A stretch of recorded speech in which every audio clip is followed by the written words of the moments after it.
sono bugiardo non sul lavoro, nella vita sono molto bugiardo, con le donne bugiardissimo, appunto riusciva a suffragare la mia scarsa presenza fisica con una sequela di... Per cui io sono intanto un evaso riacciuffato dai vaso d'argento, è lui che sostiene che io lo copio. In realtà io non lo posso copiare perché io sono un mito, Argento è uno che vive negli incubi, Argento non deve dire, un mito, scherzo chiaramente. C'è la famosa battuta perché è De Fulci, che io devo dare 3 stelle a Fulci. Non le possiamo. Io credo che nell'articolo Mortis diranno pure che sono intelligenti. Oh, thank you very much. Thank you. All right. That was different, man. Yeah, man. I had to change it up a little. Yeah. I didn't want to come with the regular stuff with Don't Torture, so I kind of changed it up a little. Yeah. And then I had to throw some Fulci interview stuff in there. So. I mean, they're all like that. These Italian directors, none of them give each other credit. And, well, very rarely. Like you get the odd one who are good friends. But yeah, it's good to be back, man. We're gonna see Fulci tonight. Yeah, for sure, man. And to talk about this, and I mean, like I said, I gotta give Troy Howard props because he's the one who told me about this film. Yeah, and I absolutely love this film, man. It's a masterpiece. Beatrice Cenci. This is the first one we'll be talking about. And then A Lizard in a Woman's Skin. And then, of course, Don't Torture a Duckling. So that's my masterpiece. Yeah. It's spoiler alert. and the thing about it is these two were his personal favorite films.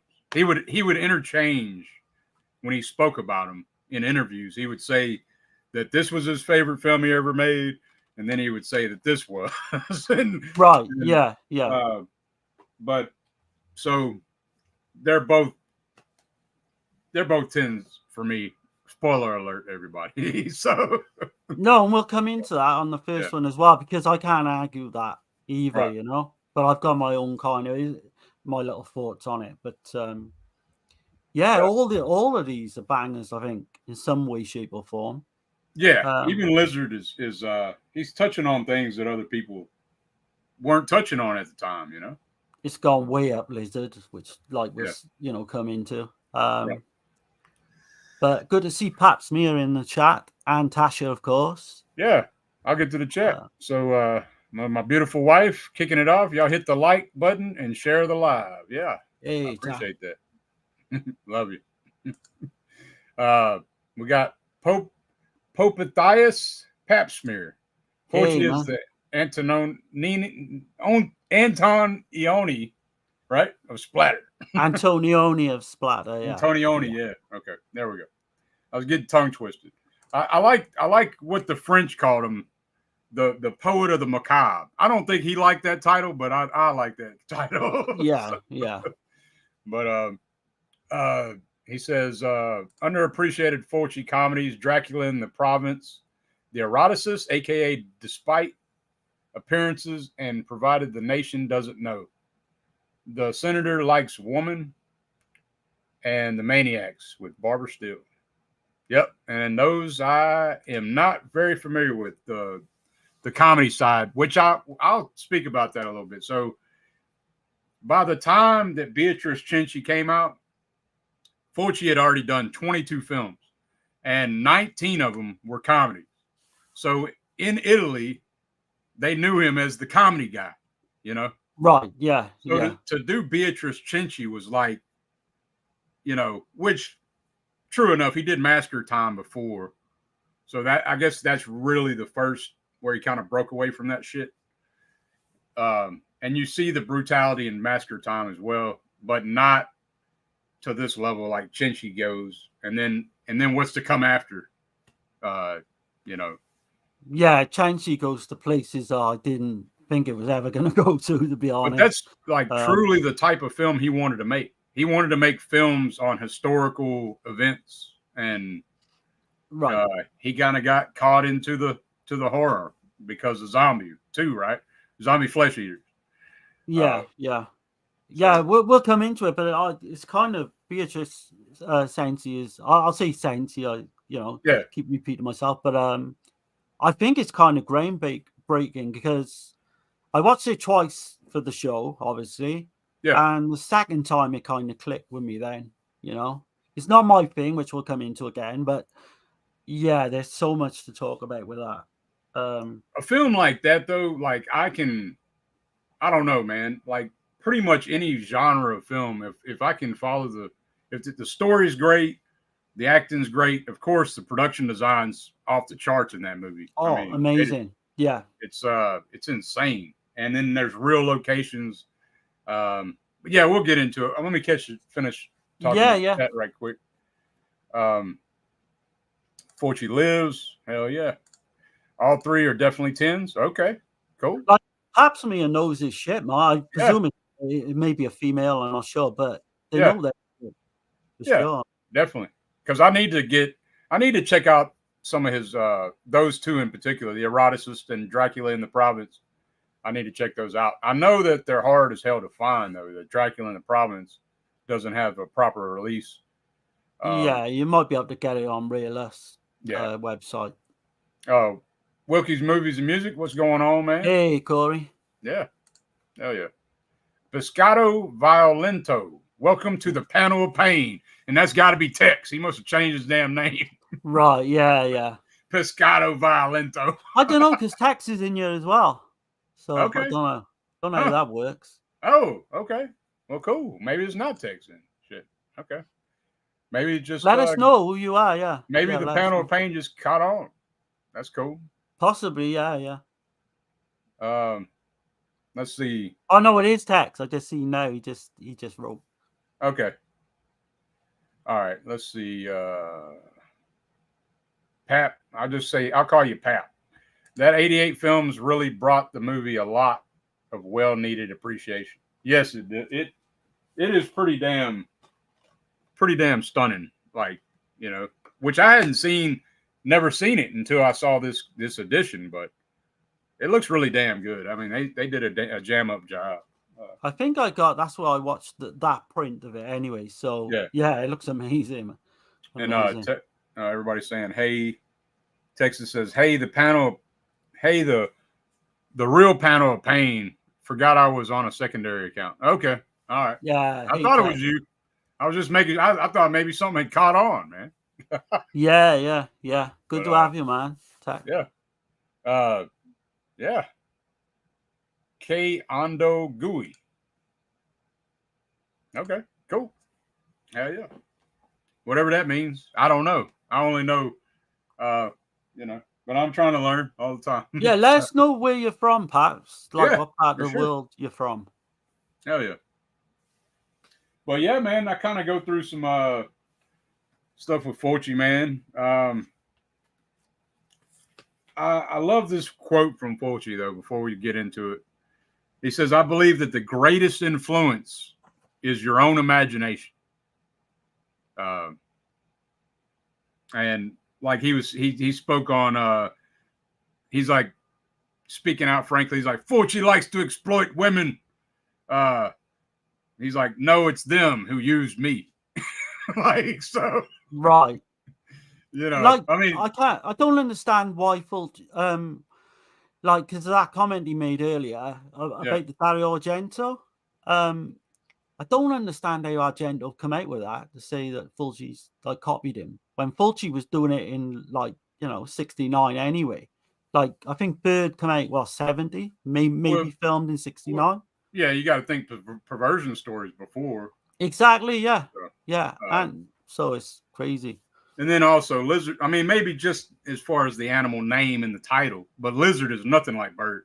Like, you know. Right, but that was actually said. The producers, I think, made that title up just to get, I've got a few little things on that title anyway, but I think that was out of Fulci's hands anyway. But to say Argento's my number one. Yeah. But to say Fulci copied him is like disrespectful, I think. Well, we all know that they all hashed it out in the end. So that's come together, yeah. Yeah, that makes me happy that they finally just put their shit aside and was gonna make a movie together, wax mask. And, exactly, yeah. I mean, a lot of these directors have all got big egos, That's Yeah. like Lenzi is number one probably for that. One thing I gotta say though, the difference between Argento and Fulci, like one thing that listening to Fulci talk about it, he said it's way different because he basically came from nothing, like Fulci did. Whereas Argento was privileged. He was already privileged and came from like he had powers that were strong that helped him along. Fulci had to like grind his way out and to the top, you know. But really, he never got to the success of Argento. Which is a shame because if he was alive today, Fulci would be a multi-millionaire, man. He would be unbelievable, you know, if he was like in his prime, like today. But so for him to die penniless like the way he did was just so kind of shocking. It's funny too because he was an intellectual, but he didn't want to be known as that shit. Like he kind of denied it, you know. Like he was real brash, real abrasive, the way he talked, and but he was high. He had high intellect, man, for sure. He was on a different level to most, just through his love of art as well. But I just think very cultured man, very read man, like learned, you know. But it's hard, like when you see what he went through, which Dirk will probably touch on in a minute with his wife and all that, his daughter. Then, you know, you can see the way it panned out and why it panned out that way. Plus, on top of that, he had health problems, gambling issues. There was a lot going on. The guy was jinxed. He was battling some demons for sure. Yeah. He says one memory he remembers where that because he grew up like around nothing but women. So he had his mother, his grandma, and his aunt. And he said one thing he remembered was them menstruating all at the same time. So he'd see tampons and shit. And he always knew because they wore an anklet. They all wore these anklets when they were menstruating. Huh? So, I was like, I thought it was odd that he brought that up. But and then he had daughters later, of course, you know. So he was kind of like touching on the whole, people said he was a misogynist. And I don't think so, man. If anything, this film right here should show that he's not. That's the thing. He kills just as many men as he does women. Like Argento, the same. Yeah, you know, maybe Argento's slightly more women, I guess. But to do the film, if you know the history of Beatrice Cenci, like, what she was about, like, it's a very, like, you could even say it's a women empowerment film, like, kinda, you know. Yeah. She's strong. She's the strongest character by far in the film. Right. Yeah. There's loads going on in that film as well. Like a true story and man. Yeah. But so he was a writer, man. Wrote a lot about jazz. He was very passionate about jazz. I know Jess Franco was too. But he said he had one sweater and like one side was green, one side was red or something like that. And he had this rich girl. He was trying to impress this rich girl or whatever, and she dumped him. So he decided to get into films right then. That's what like triggered him to get into the film industry. So wow, man, that's the good thing then, you know. Good thing she dumped him, basically. But have you ever watched any of those Toto films? So he was assistant director on the Toto films, around 20 of them. Shit. I've seen clips of them. I know one of them's kind of like a comedy giallo. Yeah. But I've not seen it all the way through. I've just seen little clips here and there. He wanted to make Massacre Time. He was tired of being in the comedy shit, you know. Yeah. So he finally got to make Massacre Time, and then of course this film that we're about to start talking about. I'm not going to bore everybody with all my stuff, but yeah, I can kind of go through it later, I guess. So when this film came out, he had a friend that was a film critic, and he was calling he was calling another critic, and he's like, "You better give Fulci 3 stars for that film." And he said, "Man, I can't give him 3 stars. I gave him 1 star because the crowd are screaming out, 'Kill the director,' in the theater." Oh shit! So Right. like, people were pissed off about this film, especially the subject matter and everything. So I guess we'll get into it, man. I'll kind of segue. Yeah. So were they angry at the actual story then, basically? Because see, this is a very famous story in Italy, like about Beatrice Cenci. It's not 100% like fact, I guess you'd say, that things that happen in the film, and the big thing that happens that breaks her, that makes her want to do what she does. Yeah. A lot of people, some people say it happened, some people say it didn't happen, kind of deal. But she's basically like a saint. She's looked at as a saint over in Italy. So right, yeah, which comes as a total shock when you get to the end of the film, like how it pans out. Yeah, because for a long part of the film, she is literally, portrayed as this, killer, like basically. right. But yeah, we'll come into all that. So basically, I'll just give a rundown of what the film's about. We got yeah. Hold on, let's see. We got Holland in here. What's going on, man? Hey, Holland. Yeah.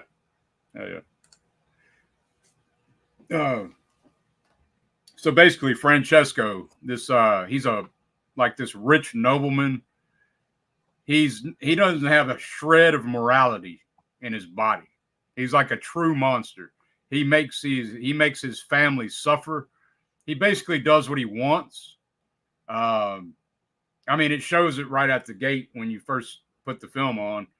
You see that this thief is getting eaten alive by dogs. Yeah. And he can't escape. So he's just standing up on this this tower thing. It's called the I'll get to it in a minute. Anyway, he's standing on this thing and he's just like looking down, and then he makes his right-hand man, he makes him kill the thief, and you can tell he don't want to really do it, right? Right, because the thing with the thief, so basically he put him up to set. Is it set in like a building on fire? Was it a church or was it just a normal building? I thought it was just. I'm not sure. Yeah, so basically he put him up to like setting this property on fire, and then completely turn his back on him basically, and let these dogs like that's horrific, man. Because they're like, I must have missed that part. I just thought that he was a thief. Stole from him. It was like a horse thief or something. I think so. I might be wrong. I know that I think it was, but that scene that you're just saying is just brutal. Like, they let you know the kind of character that this Francesco Cenci is, and he basically just like I said, he does what he wants. He's openly ripping women's clothes open and throwing women on other men's laps, and they're having big feasts and drinking and in front of his wife, just don't give a shit in front of his family. Like, the worst, he's just a real piece of shit. Like, to human mankind. It's just, but yeah. So basically, as the story goes on, we're watching the film. It's going through flashbacks. I don't know. Should we spoil the film? Like, I mean, I don't think you can really. It's a historical thing, and it is told like the way it starts and everything. The family's kind of like in custody by the church and the state, and they're doing like these witch finder general type torturous questioning, right? I'm thinking maybe you can spoil this one, but I wouldn't want to spoil the end of the next two, just to get people to watch them. With this, it's like you say, it's historical. It's all there in black and white. People can read up on it anyway. I don't think it would stop you enjoying the film anyway, knowing the facts. but so like the family's being tortured, they're being questioned for the death of Francesco Cenci, and as we go through the film, we're seeing like why they did it. Like the family basically conspired and plotted his murder, but made it look like that he fell from the balcony and died. You know. Yeah. But let's see. It's kind of unique as well, though, because like you say, the way they started off,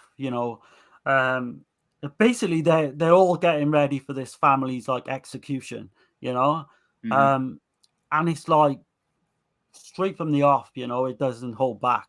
But I love the fact with all the flashbacks and the way the story is told, like it's like And a this was jigsaw puzzle, just and this was written by Fulci and Roberto Gianventi, which Gianventi was one of Fulci's best friends. He worked on several films with Fulci. He collabed with Fulci on Perversion Story, Lizard in a Woman's Skin, Don't Torture a Duckling. Yeah. The White Fang films that he did. He did 2 of those. Murder Rock and The Psychic. So he was with Fulci on quite a bit of bangers, Absolutely. And I think they did a great screenplay, man.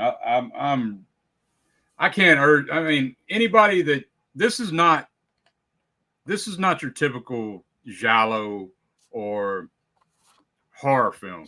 This is a historical drama, but it's so damn good. It's so well done. I mean, really, I urge people to seek this one out because I know people probably have more likely seen the other 2, if they've seen out of these 3 anyway. I would say this is the least. This is probably one right here. Probably most people haven't seen. And it's got some of the scenes in it just as horrific, if probably more horrific than some of his horror films. Like brutal the way that some of these scenes. So like if you go into this, basically expect that, because otherwise it's gonna completely fucking derail you. Like if you're just going in expecting a normal family drama, you're gonna be way fucking surprised, man. And the one thing I'll say too that separates Fulci from Argento is Fulci wrote most of his films. He at least co-wrote, like you know what I mean? Yeah. So that's another thing. So the place that I was talking about where you see the opening where the guy's getting ate by dogs, eaten alive by dogs, is called the Castello Odescocchi in damn. Hold on if I can pronounce this. In Broganao, I think. Right. In Rome. And I hope I didn't butcher that shit. But that was built in 1470, between 1470 and 1485. And the reason I'm even bringing that up is because Tom Cruise and Katie Holmes was married there. Oh, okay. Yeah. And Bill and Ted's Excellent Adventure was filmed there as well. So right, man, that's so it's crazy. Kind of crazy. I've already mentioned about the kind of you see the dogs, so you'll see that later on in the Beyond with the dogs attacking and shit, but not like that. I mean, it's a little different. But you want to get into some of the cast as well, because every single person in this film is like an amazing performance. I think. Adrienne LaRusso, she's not even top billed. And this is you would think that she would be like the top bill because she is Beatrice Cenci. It's actually Tomas Milian gets right. The top, okay. top, yeah. But he was more famous, I imagine, than she was. Yeah. She is just a stunning actress, superb actress. I think she did one giallo. I think it's like Psychgate for Murder. I think it's called. Because I'm sure I've seen her face before. But yeah, what a performance! I think she outshines. It's hard to outshine Thomas Milian. Yeah, but I think she does in this. But his character is more reserved, more right. Yeah. Now the shit that character, the Olympio endures is the worst of anyone, I believe, in the film. I mean, it's hard to watch some of the scenes, which Yeah. I guess he would carry it, go into Don't Torture a Duckling as well with the throwing the Balkan scene, because some of this you can see why, it's probably come from this film, a lot of his ideas. I think Dirk was saying off air, like a lot of these ideas come into play in all his other films, and you can see that straight away. Right. And This in is a good way, though, not in a repetitive way, just in a good way. I would say, like, Massacre Time is definitely the first time he got brutal, but he really, really got it going in Beatrice Cenci. Like, it's for 1969 anyway. Yeah. I'm trying to think of a film more sort of like at that time more gory or more kind of shocking, and I can't think of anything up until that the late 60s. I have watched the Coffin Joe film, so okay, it would be yeah, probably some of that shit. But I mean, I'm sure there's others around the world, but for the subject matter, what's going on? Can you imagine sitting down in a theater though and watching this in 1969? Like you say, they were calling for Fulci's head, apparently. Yeah, that's what he said. Now, we don't know if that's true, like all the way. Yeah. Because even in that intro I put in there where Fulci's saying, I'm a liar and shit like that. And I'm a contradiction. I mean, he said that too before, Right. So I wonder what the general consensus is about the whole Beatrice Cenci case now. Like, I'd love to know what people in Italy think now, because we will mention what happens towards the end, because we will have to give this one away, I think. Right. But yeah, which makes it, yeah. I've already touched on the production value is insane. The costume designs off the charts. I mean, he had a lot of money, and you're seeing split diopter shots. Yeah. Like big time in this. Like everything's framed. There's not a wasted frame in the film. And one thing that I appreciate too, like Troy Howard pointed this out, is it's very sweaty. So in a lot of period films, you don't see that shit. Like all these people wearing all this heavy layered clothing and shit, and nobody's sweating, Like what the fuck's going on? Like no. Everything, like every detail is brilliant. Like you would think it was this with like millions of pound budget, but I don't know what the actual budget was. Yeah. But for what it does at the time, it completely puts you into like, what was it, 1599? I think it was supposed to 1598 when they killed Francesco Cenci. Right. And just everything on screen like puts you right back in that time. It's an amazing feat just to get all that right, Right. I know that Fulci he didn't get along with Adrienne LaRusso. Okay. Yeah. So he said that she was a horrible actress. And I disagree with that. I know I do too, but she was basically a diva, is what he was saying, and she didn't want to do the nudity, but she goes on and does nudity later. So I think she just didn't like Fulci. I don't think she did the nudity though, did she? Because when you see a shot, it's obviously a double. No, like she didn't do the nudity. That's what I'm saying. Yeah. It's a body double for sure in this film, but she does the nudity in other films later. So it must have just been a thing with Fulci that, Right. Maybe she felt uneasy or something. Yeah. But yeah, so you know what he did, right? For the body double? Just to piss her off. This is what she said. Now, to piss her off, I guess, or to play a sick joke, like Fulci played a lot of sick jokes and shit, especially if you got on his bad side, you're fucked, So he got a body double that was a little chubbier than her. Okay. And had facial hair. Oh, shit. Man, because you can tell straight away, like, when someone's got a body double, you don't see their head on the body. And but whenever you don't see the face, it's a good sign. But right. So and then they was hiding it behind these black drape kind of things and stuff, But yeah, she claims that that's what he did. It was like some kind of sick joke Fulci played on her, because she was so far from that, You know, she's a beautiful woman. But this was the type, like I said, this was the type of film he really wanted to do, that he was really passionate about. He was very proud of this film. This film is also his wife, Marina's. This was her favorite film that he made. Right. So yeah. That kind of hits home for him too, I imagine. I mean, yeah, like in terms of the story, it goes to places where you just don't want it to go. Right. But like, so basically, like this Beatrice Cenci, she kind of wants to become a nun. She wants to leave all this behind her. You know, her father's like obviously like this evil brute. I think she just really wants to get away from him. Yeah. And she'll do what she's got to do it. But then a line gets crossed that should never have been crossed, because, like I said, he's abusive.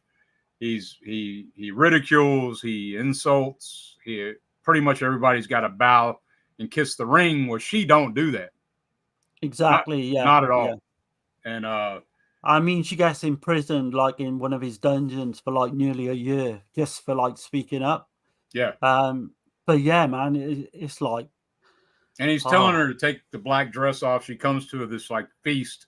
Yeah. And she refuses to take the black dress off. So he sends her away. She goes to her room, and she's just standing there. It looks like she's praying, right? Yeah. In the room. And he comes in there and tells her to take it off. She still won't do it. She's defying him all the way. And he rips the black dress off of her. And then you know where this is going, right? Yeah. Yeah. And he basically rapes his daughter. And in doing that, she, which I mentioned earlier, she conspires with her lover, which is Olympio. He's a servant, which we hardly haven't even talked about, Tomas Milian. But yeah, we'll definitely be coming on to him in another one as well. Right. But he's like a servant, and she's a noble woman. So that's kind of like, that's not allowed either, you know. What I've read into it, like, was the fact, not so much that they were like, you know, in a relationship, but what she would do was giving him sexual favors. But I'm not sure if that's true. No, I think they were in love, like, as the story goes. But like, he was definitely in love with her, even if she was using him. But anyway, he hires this outlaw kind of guy, right? Yeah. What's his name? Damn, I got it somewhere. I'm screwing up. That's all right, man. Catalano, and that is Ignacio Spalla, right? Yeah.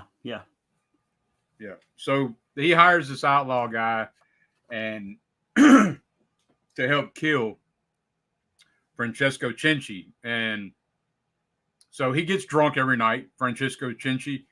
The mother's in on it too, and the brother. The whole family, the whole family's in on it. And so he's drunk, and these people bring him to the room. I guess they're servants too. And then they're trying to do it, but they can't go through with it. And then she's like, "Come on, what, you know, like kind of like grow a pair kind of deal, you know?" Yeah. And then they do it, man. They stab him in the eye with a spike, kind of fucking brutal, man. Like, yeah, and then they stab him, like, I guess in the heart too. Yeah, you know? Yeah. But the true story is that that didn't happen like that. The true story is that they bludgeoned him to death. So, right. That in some ways is just as bad, if not worse, because it's more prolonged over time. Yeah. Rather than that would have just been in the film, it would have basically, apart from the eye, that would have just been a quick kill, you know. But that's the first time we get some Fulci eye mutilation, even though you don't really see it. It's still the first time you see it. Like, you still see it from an angle, you know. Yeah, you can tell it's a Fulci film anyway, because you still get the close up of the eyes in certain scenes, the zoom ins and outs and shit. Yeah, that gives it away straight away. And so, but that's what they did in real life. They bludgeoned him to death, and then they threw him off the balcony made it look like he was drunk and fell, you know. Right. But, yeah. So like her lover then gets like becomes number one suspect, doesn't he? And then he goes through some like horrendous torture like you couldn't imagine. yeah, they put him on a rack and they're stretching him out on this rack. Yeah. And they're branding him with this branding iron. Right. And I mean, then they get to the point where they're breaking his fucking limbs. You know, with these. It is, yeah. Yeah. Like, I was like watching it with my mouth open, like thinking, shit, man, where is this gonna go? Because I knew roughly about the story, but I didn't know, how it ended or anything like that. Right. And the last half hour in this is just fucking brilliant. It's like Dirk said, it's close to a masterpiece. Dirk says it's a masterpiece. I can't argue with that. I think it is. Yeah. It's because yeah. You see the will of Beatrice, though. She's being tortured as well. And she's the only one that doesn't say anything. Oh God, yeah. She's a tough lady. She don't say nothing. Like they break Olympio. Eventually they break him. And he does. And then he feels the shame that he let her down. But I guess the torture was just so damn great, you know. Right. So yeah. But then he recants what he said. So he tries to make it right, but then the damage has been done after that.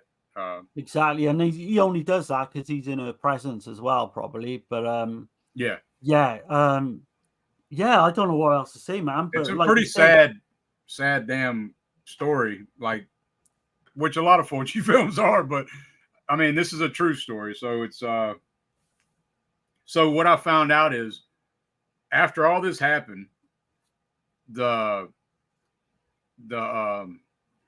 public, they got wind of what happened, right? Yeah. And as the years go on, like people were outraged at the church and the state for doing this because they believe Beatrice Cenci. And so the church, to make it right, make it better, they went ahead and made her like a saint. So they got their best of both worlds for them. They got their cake and eat it too, right? You know. Yeah. I didn't see that coming either. Because she kind of died. So basically, they set it up to where I think they were going to let her brother off, but he has to become a slave for the rest of his life, and he has to be there at the execution to watch. All of. He had to watch them. Yeah, get beheaded. Yeah. She and her, is that her mother or stepmother? I think it's her stepmother, but I think it's yeah. And but I think in real life it was her real mother. Don't quote me on that. I'm not 100%. Okay. Yeah. But they both got beheaded in public, and they don't show that, but they do show like the aftermath. They show blood on the axe and shit. And and that's where you get like the church comes into play, don't you? Like you said, they kind of know the minute she's beheaded, they're gonna like make her into some kind of martyr. Yeah, some kind of saint, you know. And that, it's an amazing ending, and like as grim as it gets, there's some kind of consolation to it. Yeah. In a strange way, Well, for me, it's she never broke. They couldn't break her.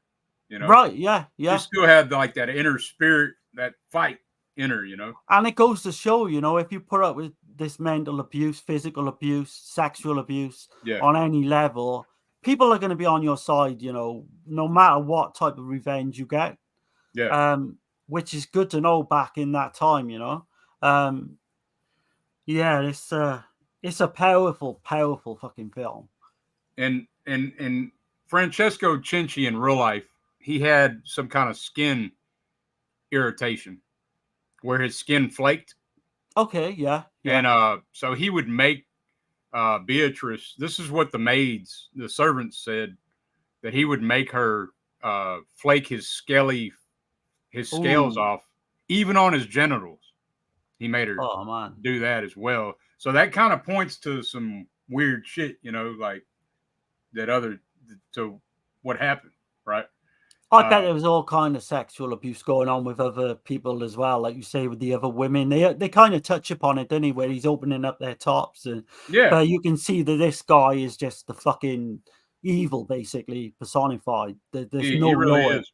You can't get no lower than this guy, basically. And then also they said that when he urinated, that he made Beatrice hold the vessel. Oh man! To what he pissed in, you know. Right. I mean, it's just complete madness. This guy was like ego through the roof, you know. And he's even talking to a church official at one point, and like he's saying some blasphemous stuff or something about God.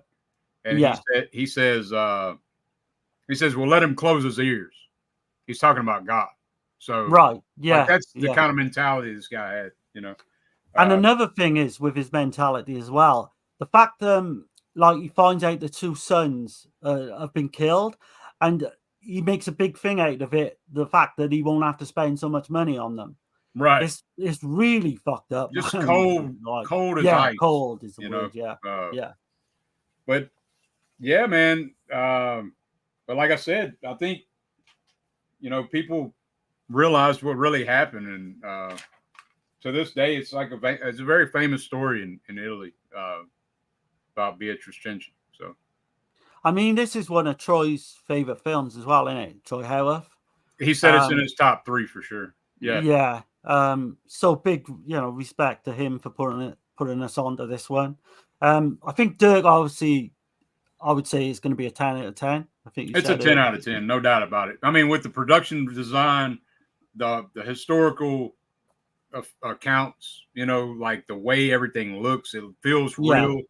And I know that rape is pretty rough. Like, it don't really show a whole lot, but the one thing it does show is that damn sweat. It's worse, I think. Dripping on her body. It's implied a lot. Yeah. It's Fulci all the way. Like, you know how grimy he gets. I can't argue with the fact you give it a 10. I mean, it's not my thing. It's not something I want to put in like a lot. It's not a feel-good fucking movie at all. No, it's not a feel-good movie at all. No, hell no. No, but in terms of, like you say, production, acting-wise, they just knock it out the park. So yeah, I would give it like a 6 or a 7 in terms of whether I would go back to it or my enjoyment from it. But yeah, it's a 10 in terms of everything else. I can't argue that fact at all. Yeah, I was trying to find what he said. He said something about the actress Adrienne LaRussa, but I'm trying to find it. So you said they didn't get on then, obviously. No, not at all.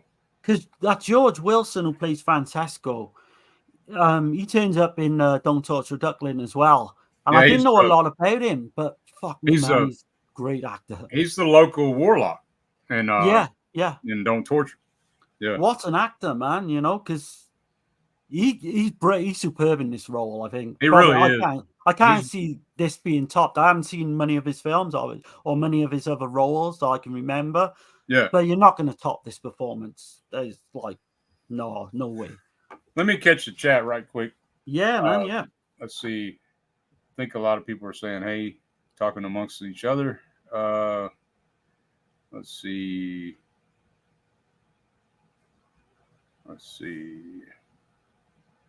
Great atmosphere. Yeah, definitely is. Yeah. You definitely feel like you're in that time when you're watching it. The mayor says, what's going on, Mayor?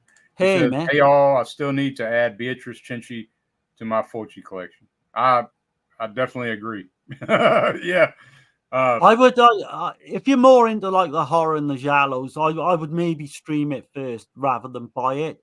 I think he's seen it. I think he's seen it before. Okay, yeah. So yeah, if it's your thing, then yeah, definitely buy it. Yeah, it's a masterpiece, man, in my opinion. But I can see how some people wouldn't take to it though. Just through all the the race. It's heavy dialogue, but it's well written, and that's the thing. Yeah. So Fulci and Gioventi wrote the screenplay, and it's not boring. There's nothing boring about it. It piques your interest. You wouldn't think that it don't have like a ton of action, not a ton of gore, but it's just it's just like the camera work, everything. It's realistic as well. You can see, obviously it's a true story, but I mean, you can see like it just comes across as really realistic, and for like an hour and a half, you're like in that fucking time zone again, you know. And like you say, it clicked with me second time, if I'm honest. First time, maybe not. So the film critics, when this came out, they called it a squalid story of incest. No one cares. The plot is all wrong. So they didn't like that take on Francesco Cenci, I guess. And so at this time, Fulci's wife had cancer, and she had already seen the film, but so this was her favorite film. Well, she killed herself she gassed herself, put her head in the oven basically, and killed herself. And so, but before that happened, she was real depressed, and he told her, like, let me get a friend to check you out, and let's figure this out, you know, kind of deal. Yeah. And so then he got the results back from his friend. They checked her out and everything. And on his way to tell her that she didn't really have cancer, it was like they thought the first diagnosis was like cancerous polyps. Yeah. But he found out it was kind of like hemorrhoidal tissue. Oh, and God, man. He was on his way to tell her. And then his mother told her that she died, that she killed herself. Yeah. Because I remember the fact that, it was rumored that she had cancer and it was incurable, or that her mind got the better of her. Yeah. But, man, I didn't know she put her head in an oven and killed herself like that. But he had all sorts of shit going on with his daughter as well, I think, you know? It's pretty sad, though, like, you think about it, because she didn't really have cancer, and he was coming to give her the good news. You know? Yeah. And, it's horrible. But then, so, like Fulci said, life had to go on. And he said cinema saved his life, or he probably would have died, too. But you see it in his films, like, after it happens. You see it, he progressively gets darker as these films go on. And that's where he lost his love with the Catholic Church as well. I know we've mentioned it in different streams we've had, but because she killed herself, the Catholic Church didn't want nothing to do with that. You know, they just saw that as like the thing you shouldn't do, basically. But and I think Fulci was pretty much like an agnostic, because he did make a joke where he said, I'm an atheist, thank God. Like, it's kind of like agnostic. And he's even said, like, he's not 100% either way, and he had his doubts, basically. But I mean, and with all this happening, just, it definitely, confirmed his belief, basically. Right. He says, I've always been considered an idiot because I use my genres to show my view of the world. Nothing is scarier than the world. Exactly. Yeah. He said, I've always responded to people who think I'm an idiot as I just make more films. So, like, that's how he responded. Like, look at, But, do you know, because I haven't got this written down, but do you know if this obviously went theatrical? Did it make a lot of money, this one? No, do you know? This bombed. It was a bomb, was it? Okay. Yeah, that was another thing. It like, he went to a severe depression, especially with the things with his wife and everything. And so right, yeah. So he didn't do nothing in 1970. Then I take it. I know the next film was probably filmed in 1970, wasn't it? A Lizard in a Woman's Skin. Yeah. But he didn't. That was the next one after Beatrice. Then, yeah. I believe. Yeah, it is. Yeah, I don't think there was one in between. So we got Wild Wrangler in here. He says, "Hey all, what did I Wrangler. walk in on, or what did I walk in?" We're just talking about Beatrice Cenci. Highly recommend it, Wild, if you haven't checked it out. I think you'd dig it. I think you like all types of different films. As the mayor says, "Yeah, I've seen it before, Darren." Okay, yeah, I thought you had. Cool, yeah. But yeah, man. Yeah, I was just going to touch on a few other things. He said there are two different directors. There's straightforward directors who follow one style very well, and there are those who have a style but throw out the rule book. I think I'm in that group. Definitely. I was going to say, yeah. He's probably getting Argento as well in that first. Well, he's saying he says it next. That's what the next thing I was going to say. Okay. He says Argento is a very tortured director. Unlike me, he thinks he's a genius. He's an excellent craftsman. Okay, give him that. Yeah. And he said apart from Bava, they have no sense of humor. He says, I'm not like those at all. I don't have nightmares. I've had women, boats, horses, families, tragedies, comedies, drama, but not nightmares. I don't dream like Argento. My dreams are normal. Argento believes in his nightmares. Me, I magnified them. I reworked them. I exercised them into nightmare concert. Shit. Yeah, Cat in the Brain. That's what Cat in the Brain was called, Nightmare Concert. Right. But yeah, and he says I turned them into my heroes. I turned them into heroes. Right. Yeah. So yeah, man, you can see even then, like the rivalry between the two, which we'll come on to as well with Lizard in a Woman's Skin. Because obviously the Animal trilogy, like same kind of name. So yeah, there's definitely that, even if Fulci didn't have a say in the title, there's that kind of thing going up against each other all the time, happen right throughout their careers. I'm kind of thinking that it's probably more on Fulci's side though, like because I don't think I've really seen Argento say too much about Fulci. Fulci seems more bitter, yeah. I don't think Argento's ever been a bitter person. He's way different personality completely though. So Argento's more reserved, calm, collective. Fulci's all in your fucking face, whether you like it or not. And Fulci's like with his films as well. They're fucking real. They're all the shit that he's gone through, he puts into his films. Right. And whereas Argento it's basically his dreams. But I'm just glad we got the two of them. No doubt about it. Just glad, they're poles apart, in terms of personalities and even films. They're poles apart, but man, they're two of the greatest directors that's ever lived and ever will. I appreciate everybody in here, man. We've had a steady around 10, 11, 12 people. Nice. Appreciate everybody hanging out, and if y'all get a chance, just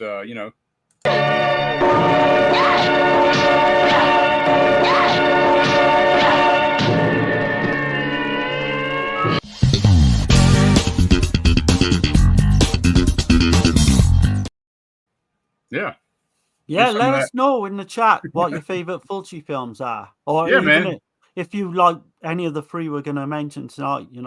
What's your favorite? I'm sure that any Fulci fans we got would at least love two of these. Definitely love one out of the three for sure. I would hope, but absolutely. But yeah, man. So we'll get into Lizard in a Woman's Skin, man. You want to kind of take that one, or you want to do it, or how you want to? I can do it if you want.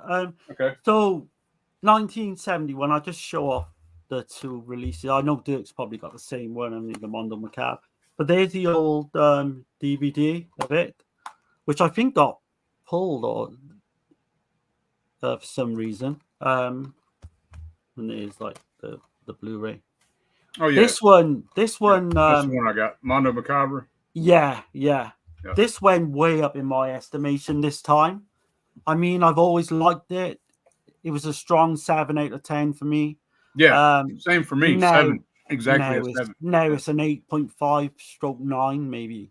But yeah, just to get into it. So you got the music by Ennio Morricone. Superb. I think the score in this film is absolutely amazing. Like, really, it's understated as well. It's not in your face type score that's repeated all the time. It's just done subtly at different, like, times of the film. But so we've got starring Florinda Balkan. She plays Carol Hammond, and she's like the daughter of like this politician, I think it is. He's a lawyer, but he's about to be a politician. Yeah. And it just some kind of politician, but he's definitely in that elite group. Like, he's high. He rubs elbows with them at least. Right, absolutely. So you've got Stanley Baker. He was like a UK actor. He plays the inspector in this. I think he died fairly not long after, if I'm right.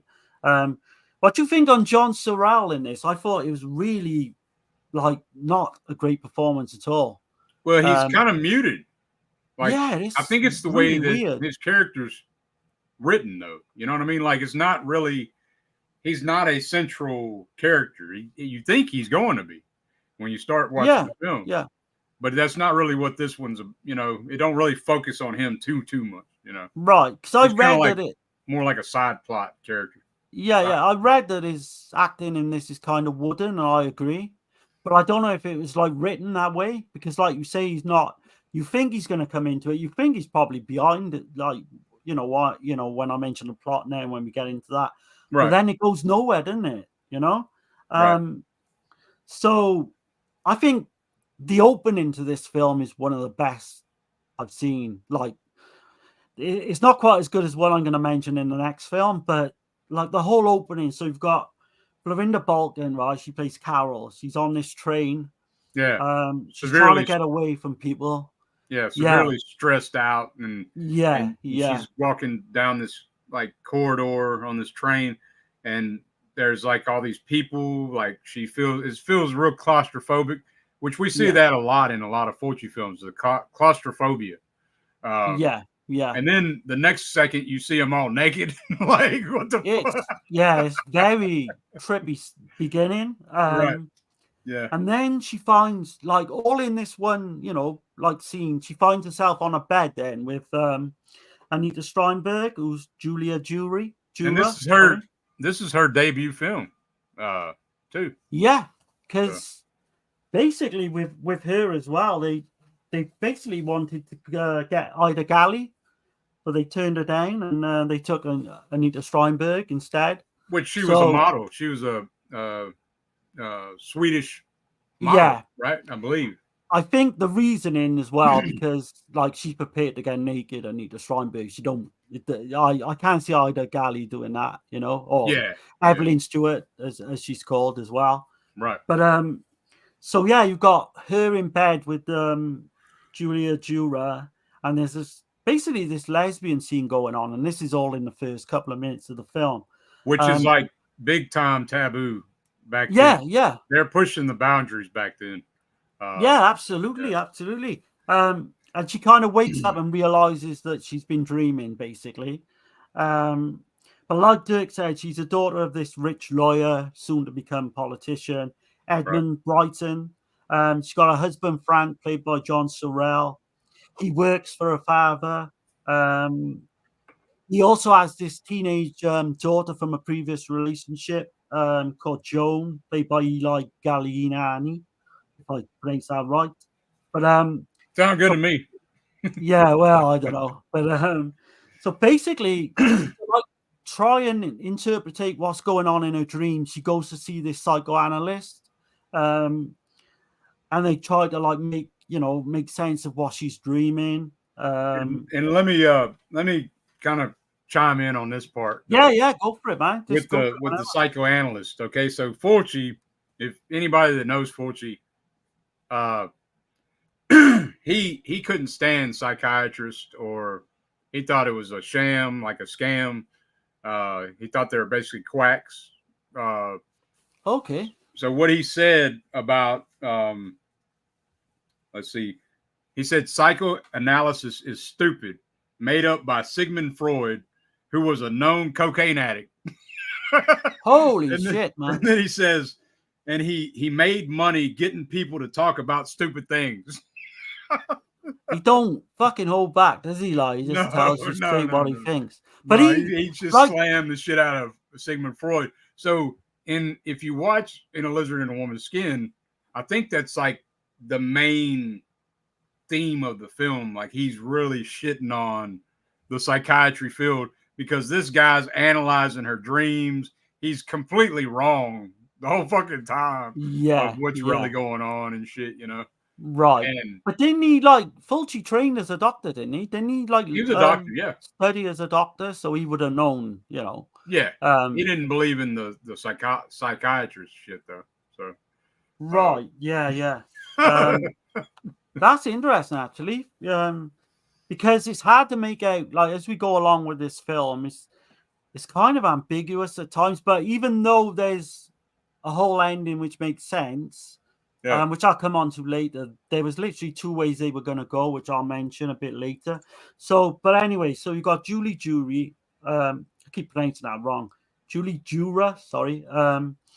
So she throws these all-night wild parties next door, basically, you know. They're like hippie orgy acid, yeah. But there's multiple drugs involved, hashish, acid, cocaine, you know, the basic shit, you know. And he uses a split screen as well with that scene, which is great because there's all this shit going on in the one apartment, and right next to them, they're just basically having a meal. They look bored as shit. It looks like a boring ass life. I think the girl, like the teenage girl, is kind of kicking her legs to the music or whatever. Tapping her to the beat and shit. Yeah. So her father then, Edmund, so he keeps getting, or he gets this one anonymous phone call. And it's about someone being unfaithful in the family. He kind of like tries to ask Frank then. He says to Frank, "Are you being unfaithful to my daughter?" Yeah. And he kind of passes it off as a joke, doesn't he? Like Sorrell's character. Yeah. He's like, "You're kidding, right?" Like, yeah. You know. And it's kind of an awkward moment, but yeah. You can see it all over his face, though. So I think he does okay, though. His acting, I don't know. I didn't really get that bad. I just would have liked to have seen him have a bit more to do. But yeah, he's just not. I don't think he's written that way. You know. No, you're right. Yeah, you're right. Because we know he's a great actor. Like yeah. I think his character's just written to be bland. I think he's kind of muted a little in this. Yeah, maybe like there's a red herring at some point, but which doesn't come into fruition. Right. We won't give away the ending, obviously, to this. If we do, I can hit the spoiler alert if you want. But yeah, we'll see how it go. Hey, I'm gonna leave you for a second. Yeah. I'll be right back. I'll put you on the big layout. I'll wait for you to get back anyway to talk about the film. I'll try and talk about a few of the comments. Okay. So May's got my favorites: Don't Torture Duckling, Perversion Story, Zombie, The Beyond, City of Living Dead, Contraband, Haste for a Cemetery. Although it can change from day to day. Right. So with me, like, this is my favorite. Oh, the next one I should say, Don't Torture Duckling, is my favorite of his. Closely followed by Haste by the Cemetery, which I think is just, I don't know about being underrated now, but I just love that film. The Beyond was my number one for a long time, but it's just been surpassed by these two. Zombie probably again would go above The Beyond. And I'm saying, like, you know, I'm pushing The Beyond more further and further down, but they're so good. His top 10 are all like, they could all be in any like of these Italian directors like top films, like any of his top 10 easily. All the ones you just mentioned there. Contraband I liked. It wasn't my type of thing, but we covered that, I think, on Dan's on Visited by Voices. Yeah, that could grow on me, I think. City Living Dead is an absolute classic. Perversion Story is another like groundbreaking, you know, film of its time.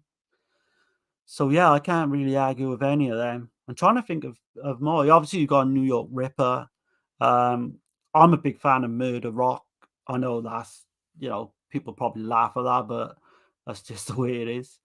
And some of his other stuff then becomes a bit ropey, but I kind of like his 2 TV films as well.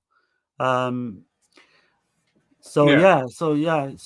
he's got like his top 10 are definitely up there. Right, this is an interesting comment. Let's see. I got. Well, you just read Mayer's comment, right? Yeah, that's the only one I read. Let's see. My favorites are Don't Torture Duckling, Perversion Story, Zombie, The Beyond, City of the Living Dead, Contraband, and House by the Cemetery. Although it can change from day to day. I can't argue with most of them, to be honest. Maybe Contraband is not my Contraband's a 10 out of 10 for me as well. Like it's crazy when I think about Fulci. Like there's several films that are 10s. Like out of Fulci's filmography. Well, we got Pat. This is an interesting comment. This is my top 6 are Touch of Death, The Devil's Honey, The Gates of Hell, Conquest, Cat in the Brain, Murder Rock. Oh, okay. I mentioned Murder Rock a minute ago, but 2 of them, like Touch of Death, I found is unwatchable. And like, don't shoot me for this, but Cat in the Brain, I just can't fucking get through the first 20 minutes. I still need to see Touch of Death and Cat in the Brain, but I know of them. It's just I've heard so much bad. I'm still gonna watch them, and I'm probably gonna own them. I mean, Touch of Death is a slasher film, so it's worth owning just for that alone.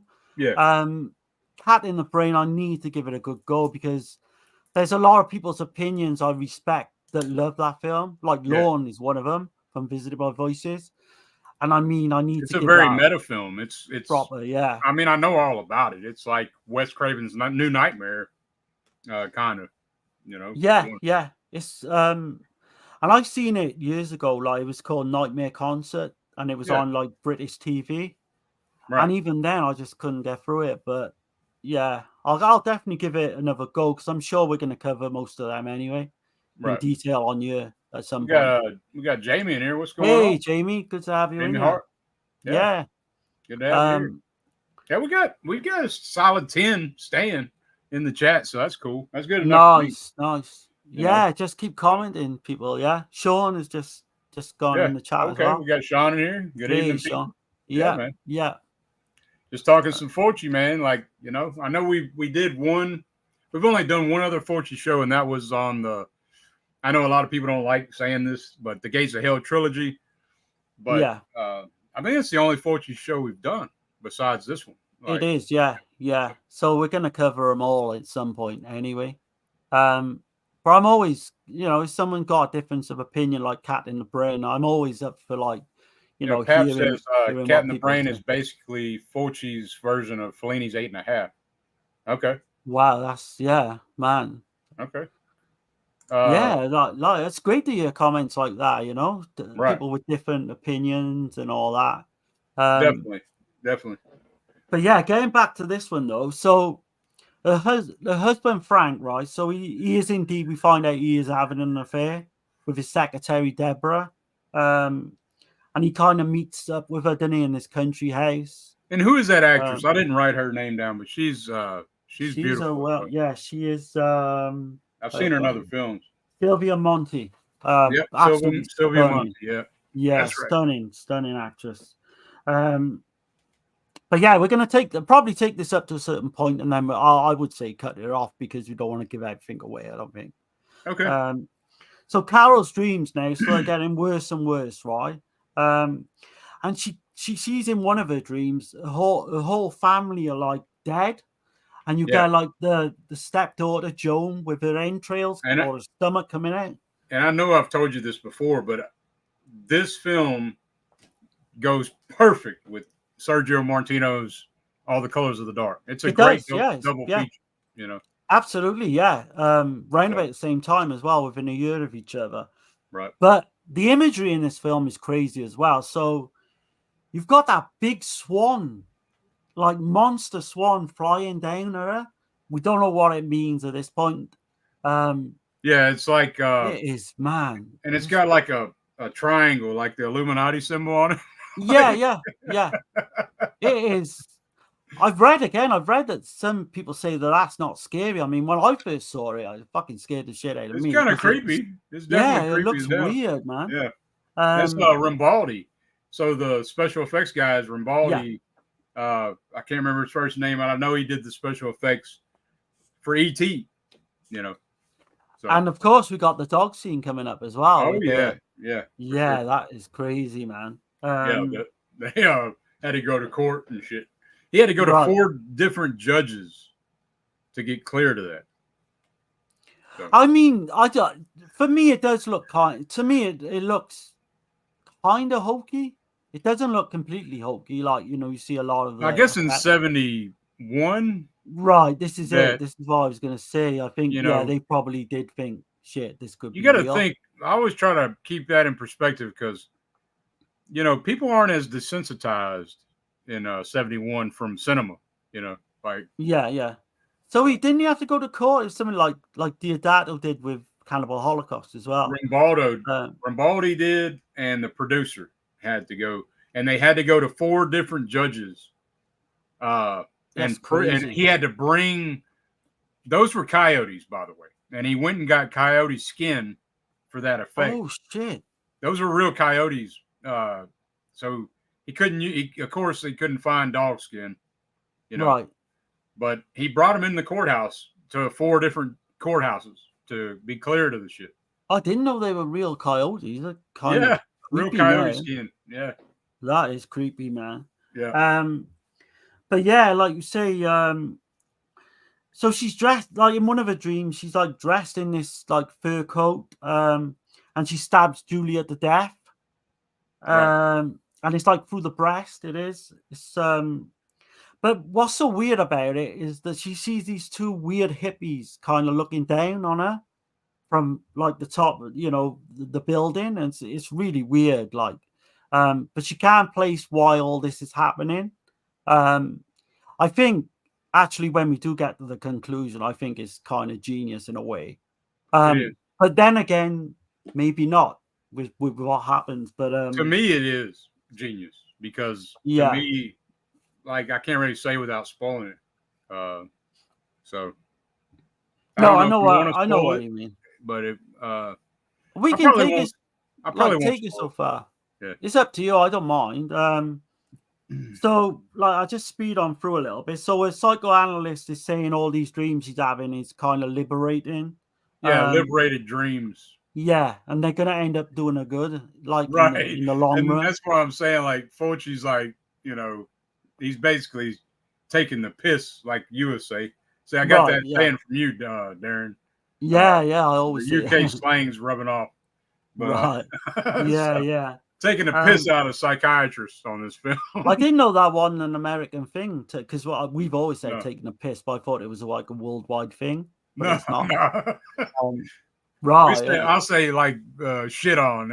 It's just, you know. Yeah. But yeah, so the beauty of this film is like so next day she actually finds out that this Julia has actually been murdered, and it's all done in exactly the same way as she dreamt, which is kind of fucking freaky, man. What do you think about the hippies, the wide-eyed hippies? Yeah. I mean, it takes it to like really trippy level, like because it's all done in London as well. Right. Which again I've read that didn't work too well for the film, but I don't know. I thought it worked well because you see a lot of Alexandra Palace, which is a big, even now it's a big thing in London. You know, we see all that part is deserted. But yeah, I don't know. I think it is a trippy film. I think, you know, which was going on in that time anyway. Like you say, with all the colors of the dark. So right, it's the start of that whole movement, right? The hippie movement and yeah, sexual liberation and all that shit. You know, is happening right then. So how they come into play as well. Those 2 hippies towards the end is like you say is probably genius. Yeah, only Fulci kind of because I think Fulci had a hand in writing this. You said, didn't he? Yeah. For sure. Yeah. He wrote. He wrote. He helped Ricardo Freda, and he wrote on Double Face. Right. Yeah, that's right. Yeah, we covered that, didn't we? At one point. That's what I'm saying. Fulci was also not just a director. mean, he was pretty damn amazing if you think about it. So yeah, I don't know how far you want to go then with this one, but needless to say, she goes to like the crime scene. She kind of faints when she sees the dead body. And kind of everyone kind of thinks it's her husband who's been doing this, or he's behind it all. Yeah, it makes you touches on that. I like the stalking scenes are really done really well. Oh yeah. Where she goes into the room, and it's like this big ass. There's like this huge organ, you know, set piece. The set pieces in this are pretty solid. She goes in that room, and those bats flying around her head, right? Yeah. So there was 35 mechanical bats on invisible wire. Right. Yeah. And, it still holds up, man. I just watched it and I was looking for the strings and I couldn't really tell. Could you? No. And you could tell it's a Fulci film by what he did with Haste by the Cemetery with the bats as well. Yeah. I think Bolton, I love her anyway. I love her in anything I've ever seen. Yeah. Footprints to me is probably her best, but I don't know, man. Going back to these two, I think her performance in this is outstanding. I think her performance in Don't Torture is probably fucking even more of a different level. She carries the film really well, this one. And she said that like her first impression of Fulci was horrible. She thought that he was too aggressive, and she said that he wanted to shock all the actors more than the audience, so he could get that reaction for the audience. And, but then she said that she learned to, like, she kind of figured out that, and she's a very patient person, so she kind of dealt with and she understood him after a while. You know, they kind of worked out a mutual respect for each other because her acting is just sublime. Yeah, because she came in to audition for this part, and soon as what put her off was he was like, "Oh, I want a blonde." So he originally wanted a blonde in the lead role, and then she said, "Well, I'm from Brazil and I got dark hair," you know, like she was leaving and he stopped her and he wanted her. So and then he went on, of course, to use her again. But talking of Bolton, I've got to mention the one scene through the eye, because the camera goes through her eye pupil of her eye, and we see like the inspector, I think it is. What a shot, man! What a camera shot that is. Yeah, he really gets. Oh, it's amazing. I mean, he gets amazing performances out of her, and she's amazing. She really is. Oh man, I've always liked her, like I said, but I mean, she's got to be right up there in the top, like three, possibly the top, actress in these type of films in terms of acting ability and all that. Because a lot of them, like Finette and Barbara Boucher, who we'll come on to in a bit, they're there basically for eye candy. They can act. Don't get me wrong, but Bolton is like fucking different level. Yeah, she is, man. She really is. So, yeah. I'm just trying to make sure we covered everything on Lizard. Needless to say, like you say, spoiling it. Yeah, exactly. I was going to say, so all that you've got this murder mystery element, you've got her dreams and all that. You've got all these different characters being under suspicion. She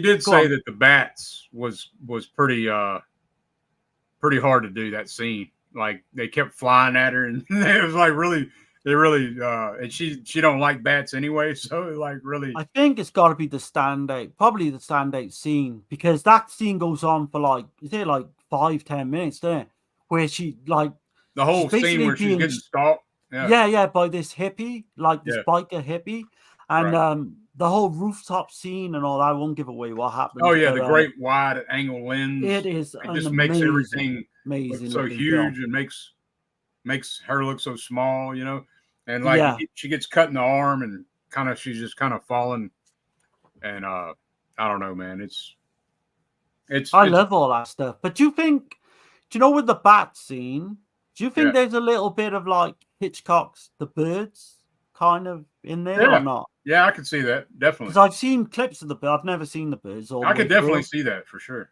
Yeah, that's no doubt about kind of a little nod, I think, to Hitchcock. And if you listen to Fulci talk, like, you know, he had great respect for Alfred Hitchcock and for Mario Bava.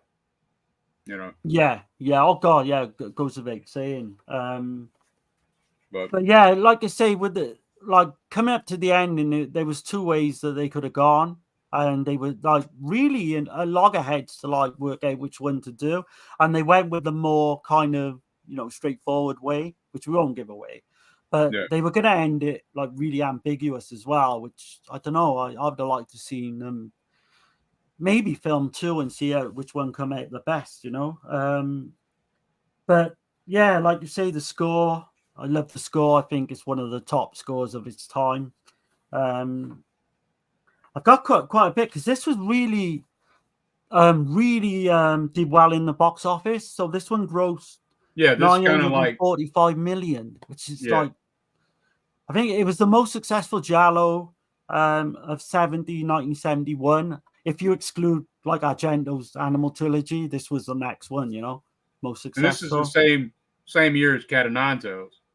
Yeah. So, and to me personally, this pisses all over Cat of Nine Tails. Like, there's no even argument for me with those. Because the big argument that comes up is whether this is as good as Bird with the Crystal Plumage. Yeah. And to me, I don't think it is, but it's not far away. I think for me, I put it over Bird, but I lean more to Fulci's side anyway. I couldn't argue like either way, but I mean, Bird just clicked with me at a later time. But this one is solid, man. So basically the film was backed by Edmondo Amati after the box office success of Perversion Story. This was tentatively titled La Gabier. The Cage, I think, is the English translation. Mm-hmm. I think I mentioned before Anita Steinberg was chosen over Ida Galli. Right. This is her debut film, which I said that as well. So try not to repeat myself, but Eli Galilini, who played the stepdaughter, she replaced Fulci's first choice of Ornella Muti. What else is I've seen her in other things. She's in Oasis of Fear. That's what it is. That's what it is.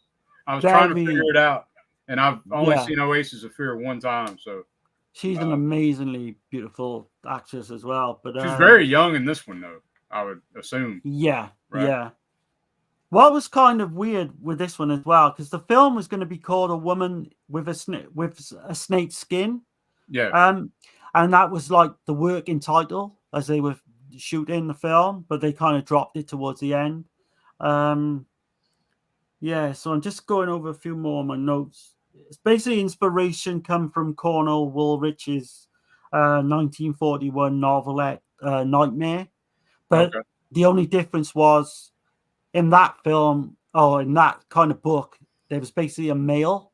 Rather, in this one, it concentrates on Florinda Balkan, who's obviously a female. Okay. But again, let me catch the chat right quick. Let's see. Wild Wrangler says, "Be a dull world if everybody liked the same thing." Yeah, definitely would, man. Totally agree. Pap says, "If you have ever seen Charlie Chaplin's Monster Verdue, where he plays a serial killer, Bluebeard, that was Fulci's main inspiration for Touch of Death." Okay. Holy shit, man! We should get Pap Smear on the show. Yeah, putting this to shame. Yeah. No, nice, man. Thanks. Yeah. I love all these little bits of information. It says, Pap says, taking a piss with the coffee whip. Wild says, piss and vinegar. Yeah. Jamie says, thanks. I must have skipped something. No. I think, where did I see it? Hey, Jamie, been enjoying your nature videos? Okay, cool. She says, thanks. They were really just a way to learn how to edit. I'll be back to talking movies when I get well. At Pap, I know my nature interest is dreadfully boring. I don't know. I think a lot of people dig that. No, man. I love nature as well. So I said before, like Jamie get back on doing, I'm back on the Visited by Voices and Region 3 and all that, man, because yeah, they were good times watching all those streams. yeah. Back when we had the pandemic as well. So yeah. Right. Definitely. I haven't got much more now, really. I haven't got... Wild says beatniks and hippies. My mother was a hippie in the mid 60s. I hear you. Yeah. Right. Yeah. Let's see. Moth in head. Hey, Moth. Moth in head. Okay, cool. Must be talking about lizard. Yeah. For sure. Well, we're at the end of it. Just jumped in. Yeah. More so the Italian Gothics of the 60s overlay. Okay. Right. Yeah. Yep. Moth and head says bird over lizard. Bird over lizard over flies over cat. Okay. That's probably the way I would put it as well. In the order I would put them. Mine would go lizard, then flies, then bird, then cat. So this is like an amazing thriller though for the time. I was gonna say because we're not gonna give it away, but how did you feel about the conclusion? Was you satisfied with the way it played out? Like the whole motive and all that, you know? Yeah. Yeah, it's really tight, isn't it? It's no cheats. There's no cheats. No. Yeah. No, the writing is tight throughout. And I think people who haven't checked this out, I would imagine most of you have, was watching this. But definitely check out Lizard in a Woman's Skin. It don't really get mentioned as much out of the Fulci filmography. Right. Yeah. So I think Argento's film, like Animal Trilogy, completely like overshadows it, really. But it shouldn't, because it's as good as all three of the Animal Trilogy films, to be honest. I just think it's underrated. I think more people need to like see it and talk about it. It was one of the first Jolly I saw. I seeked out. So yeah, I saw it years ago with this release, but okay. Let me see. I'll zoom it in. Yeah. Oh, cool. Yeah, I like that. You can't see too much John Sorrell on the back. Yeah. No, highly recommended. What would you give it out of 10 then? I don't know if you've already said. So the last time I saw Lizard, which was probably a couple years ago, I think I had it like at a 7 out of 10. But now it's probably, I'm gonna go 8.5 out of 10. Yeah. Spot on. The same. I'm exactly the same on where you are. Yeah, it's gone up. It's gone up a point. It's got a lot going on in the film. I was surprised going back to it because I haven't watched it for a while. How fucking tight everything is. The writing. Yeah, I love it. Absolutely love it. Whether how high I would put it in his Fulci's films in general, I don't know, but it probably would kind of creep into like the top 10, maybe. It's definitely in the top 10 for me. Probably might be in the no, it's definitely in the top 10. I can't say top 5, but it's in the top 10. Yeah. But that's not bad for just getting in the top 10 with 8.5 rating. That kind of man, yeah. That speaks volumes on his films. As far Fulci's got at least 10 or 15, like I would consider like bangers anyway. But for sure. Yeah, but this next one, man, I'm so excited to talk about the next one. Definitely. This is masterpiece for me. Yeah. And if y'all, if y'all think about it, do the things and all that, the.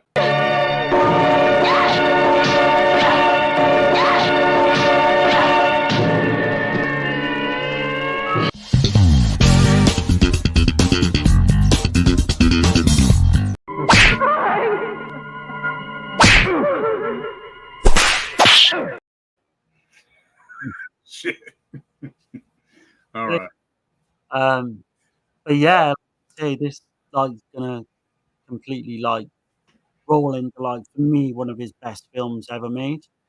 Yeah, this is definitely in the top 3 Fulci for me. And, right. So this is my favorite giallo, right, ever made. yeah, right. Like opera is a completely different thing, but I put them both kind of my favorite giallos. Yeah.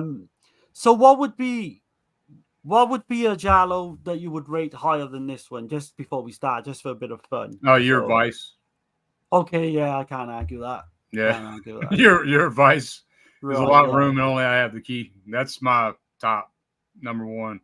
Yeah, Numero uno that's fair. giallo. Fair comment, man. And that's Martino, surprisingly. And Martino's not even in my top 3 directors, yeah. which is insane to think, but But man, I don't even know where to begin with this. I can start it off. I got a synopsis. Go for it, man. I got one that I wrote. So yeah. So child murders have begun, and a local mentally unstable outcast who practices the black arts is blamed by the superstitious locals in this rural village. A reporter and a former party girl trying to get clean try to figure out who the killer is, while the party girl herself is a suspect. Yeah. So, perfect, man. Perfect. Hopefully that summed it up. yeah. You've got to start off as well with the rural setting where this is actually, This is a rural Italy. And by the way, Mel Gibson's Passion of the Christ was filmed here as well. Oh, okay. Yeah. It's Matera, right? Yeah. I believe it's Matera, Italy. Yeah, because I think like the actual town that's in the film is kind of wasn't real, but yeah, they did actually film it, Yeah, Matera, Italy is where's it at? Where it's at. So it's real rural. People in the town are very superstitious. It's kind of like the old backward way of thinking. Yeah. So yeah. I would say the biggest themes in the film are like bigotry and what would it be? Hold on. Shit. Bigotry and like old way of thinking. I just said it. Duh. Yeah. Superstition and bigotry, old way of thinking. So, yeah. I mean, so from the off, like you've got like I think I don't know how you pronounce the name. Is it Marciara? The like Macabre. Macabre, maybe. Yeah. Yeah. And you see her like digging up what seems to be like skeletons of like this kind of baby, basically. It's like it's a baby for sure. Yeah, it starts off really strangely. But you've got the light-hearted moments as well, because you've got all these boys there at church, and they all kind of sneak off to go and see these prostitutes. Like, there's some badass little kids, and they kind of remind me of the way I was when I was a kid. Yeah, like smoking and shit. Yeah, smoking cigarettes and just fucking like using their things to like fucking shoot at lizards and they're mean just little bastards. That's what I love about this film. It's kind of realistic. Those boys are like what 11, 12-year-old boys would be like. None of this prim proper shit you get. Like, do you think that's a nod? Have you ever noticed that? Do you think that's kind of like a nod to Lizard in a Woman's Skin, like right? Yeah. How do you mean? Slingshot scene. Okay, no, I didn't even think of that, to be honest. Yeah, but I mean, because this is the next film, right? Or no? No, I think the Eroticist is the next. Did he do a comedy in between? Did he? Yeah, he did. He did the Eroticist after Lizard, and that's a whole different story.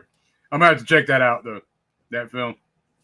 So you've got Maciara, like again, I don't know if I'm pronouncing it. So she's playing this like kind of witchcraft, like witchy character.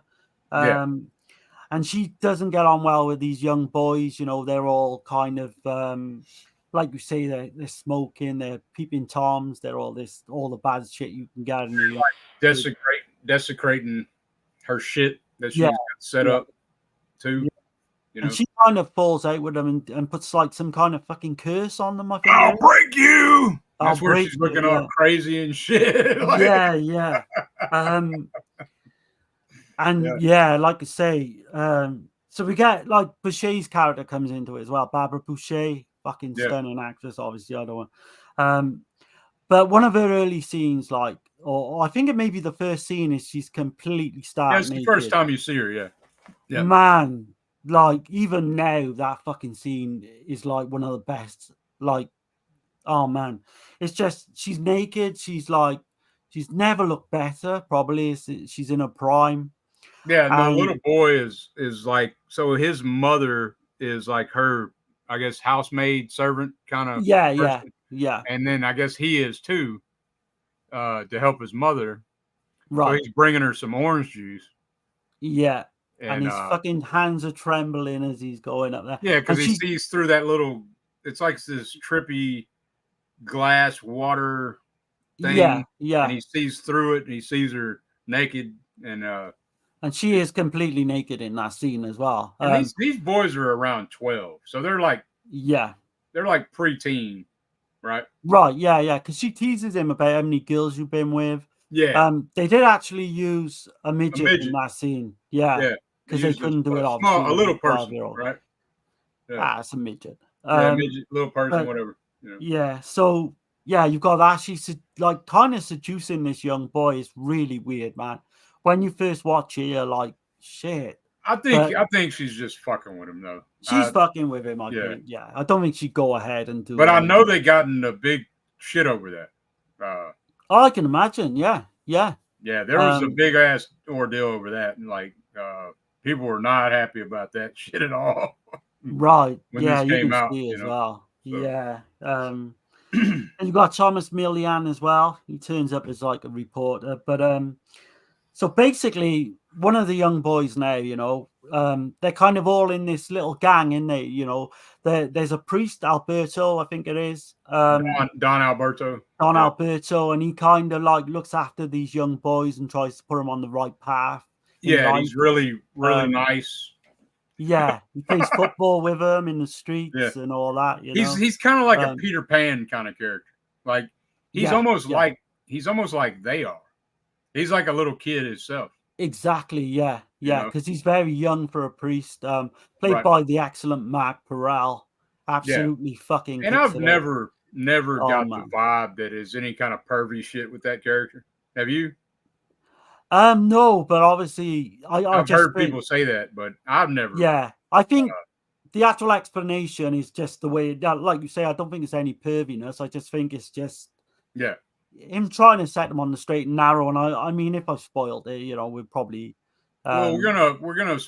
I think we're gonna spoil this. We can spoil this one because it's such a great film. There's so much. Because I want to mention something toward the end. Yeah. Okay. Yeah. But needless to say, one of these young boys, gets killed early on. He's being chased like through the countryside. And like this springs like, a start of like a serial killer going around basically killing young boys. Yeah. So this is so different than other Jali, whereas all the victims are children and they're all all these boys, these badass kids. And so they kind of like the townspeople and the police. So the police are brought in to the town. Yeah. They're not really. There's not like a police station there in that town. That's how backwoods country that this place is. They don't even have like a police station there. Right. Yeah. So I mean, they don't even have like, because in one scene, I think the priest tells Thomas Milan's character they don't even have running water after a certain time. I think it's like 6 o'clock. And that's telling you but then you've got all these like, these young boys, they come from families that you would say pretty much are poor. I mean, but then you've got the other end of the scale where you've got Barbara Boucher's character is very, very wealthy. Money. She's awaiting a trial because she got in trouble with some drugs and she's trying to get clean and just basically, I guess her dad put her up there. Because that's where he was born. That's where he grew up, I guess. I think she was kind of bored where she was, and she wanted to, to come up there and kind of, because she even says the town is boring, doesn't she? She's been driving around for hours and trying to find something to do, and she's in recovery basically without any kind of program. Right, yeah. So with the first murder now, there's a few red herrings. So basically, the witch for in the Balkans character, she's like a big kind of She's suspect. The biggest. Yeah. I mean, everybody suspects her because she's so weird. She's mentally unstable. She dabbles in the black arts, right, with the voodoo. Yeah. And but that's where it goes into the judging. I think that Fulci's kind of touching on, like how people judge others. Exactly. Like this is a great giallo, but it's more than just a giallo. It's an understatement to say, to just call it a giallo, because it is everything. Like it's so different than the any message. other. Yeah. There's not it's another on a different level. Yeah. But then you got the village idiot kind of thing. He kind of like admits to like basically, like the first murder, or they kind of pull him in anyway, and he's so stupid he asks for like ransom money. And it's the ransom like he asked for is so low, you can tell it's like he's basically an idiot.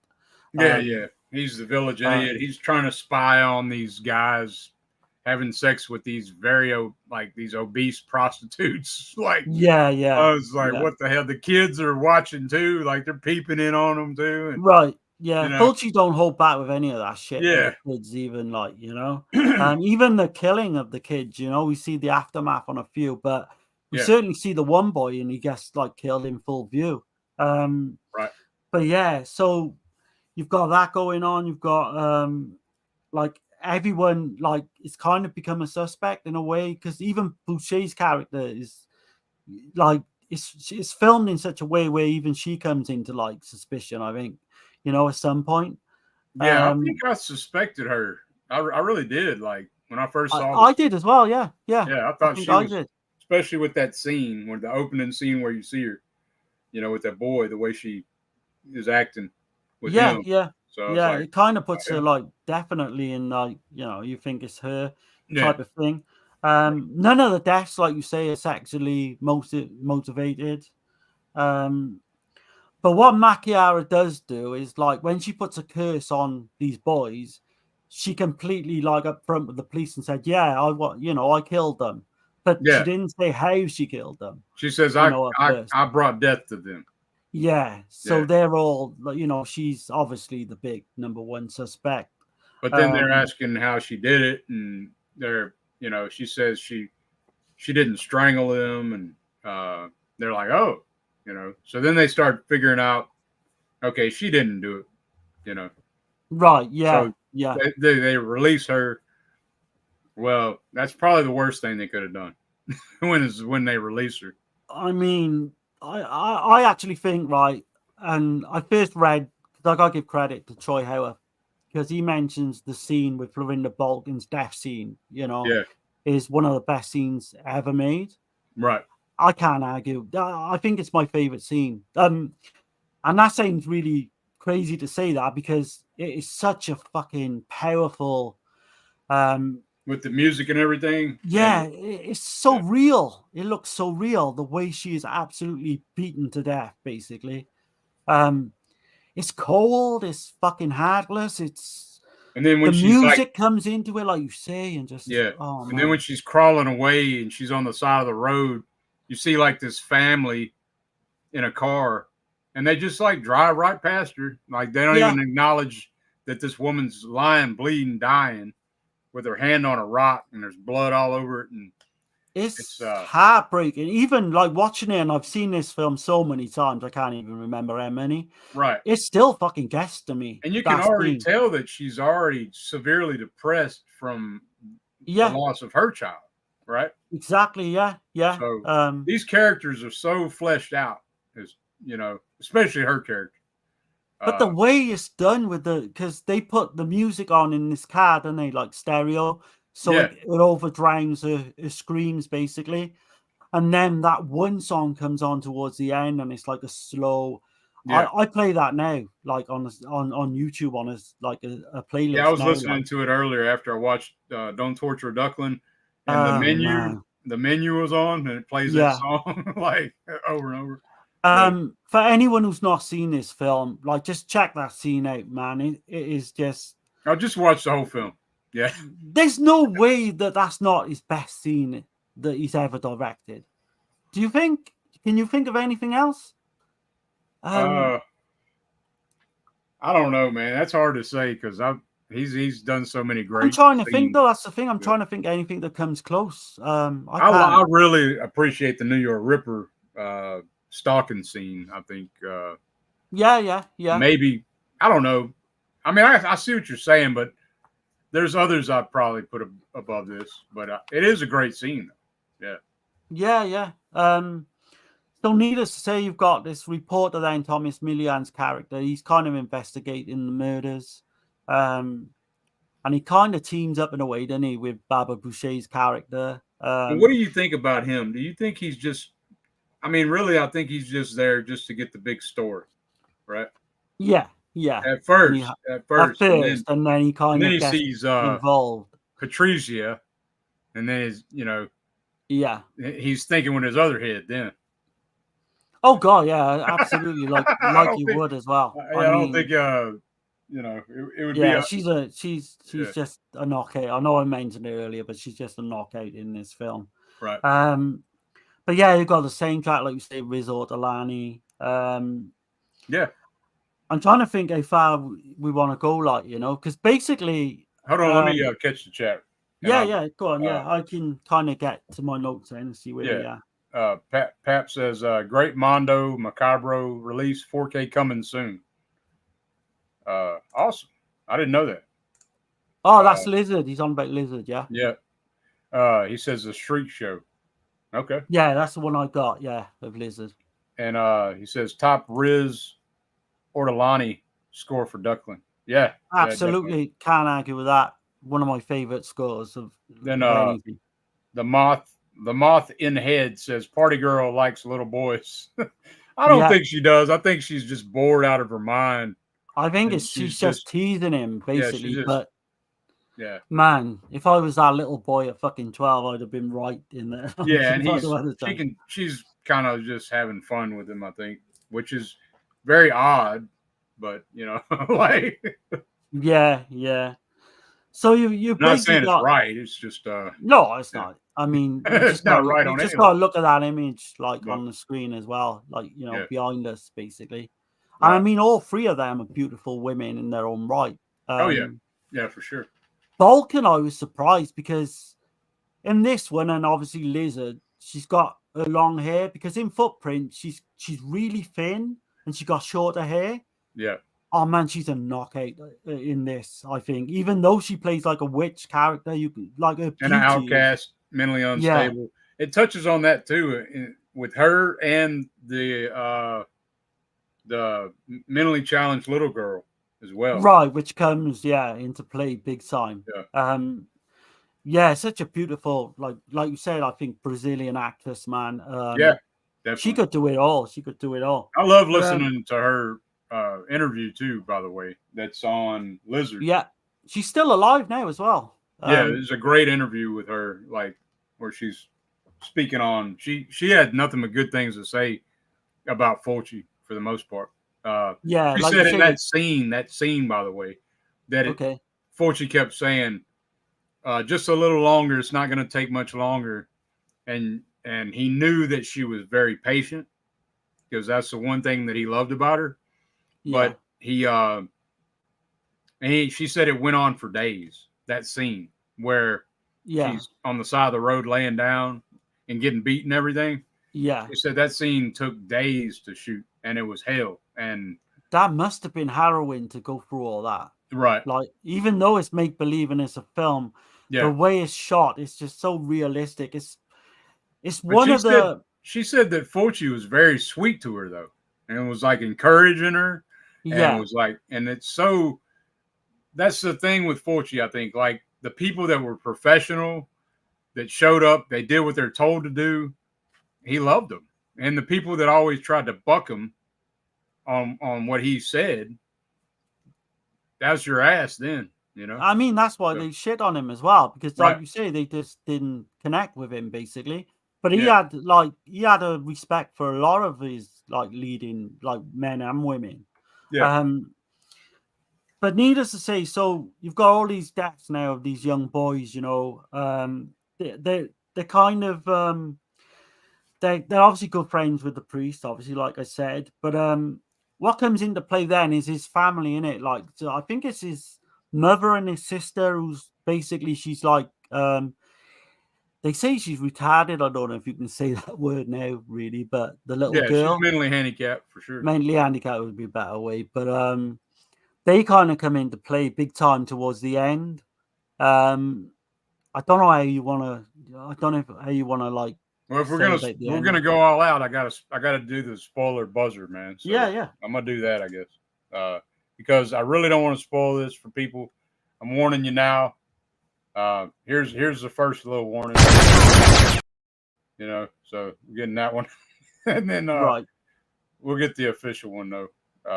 Sorry, it takes me so damn long to do this shit. And here we go, and here we go.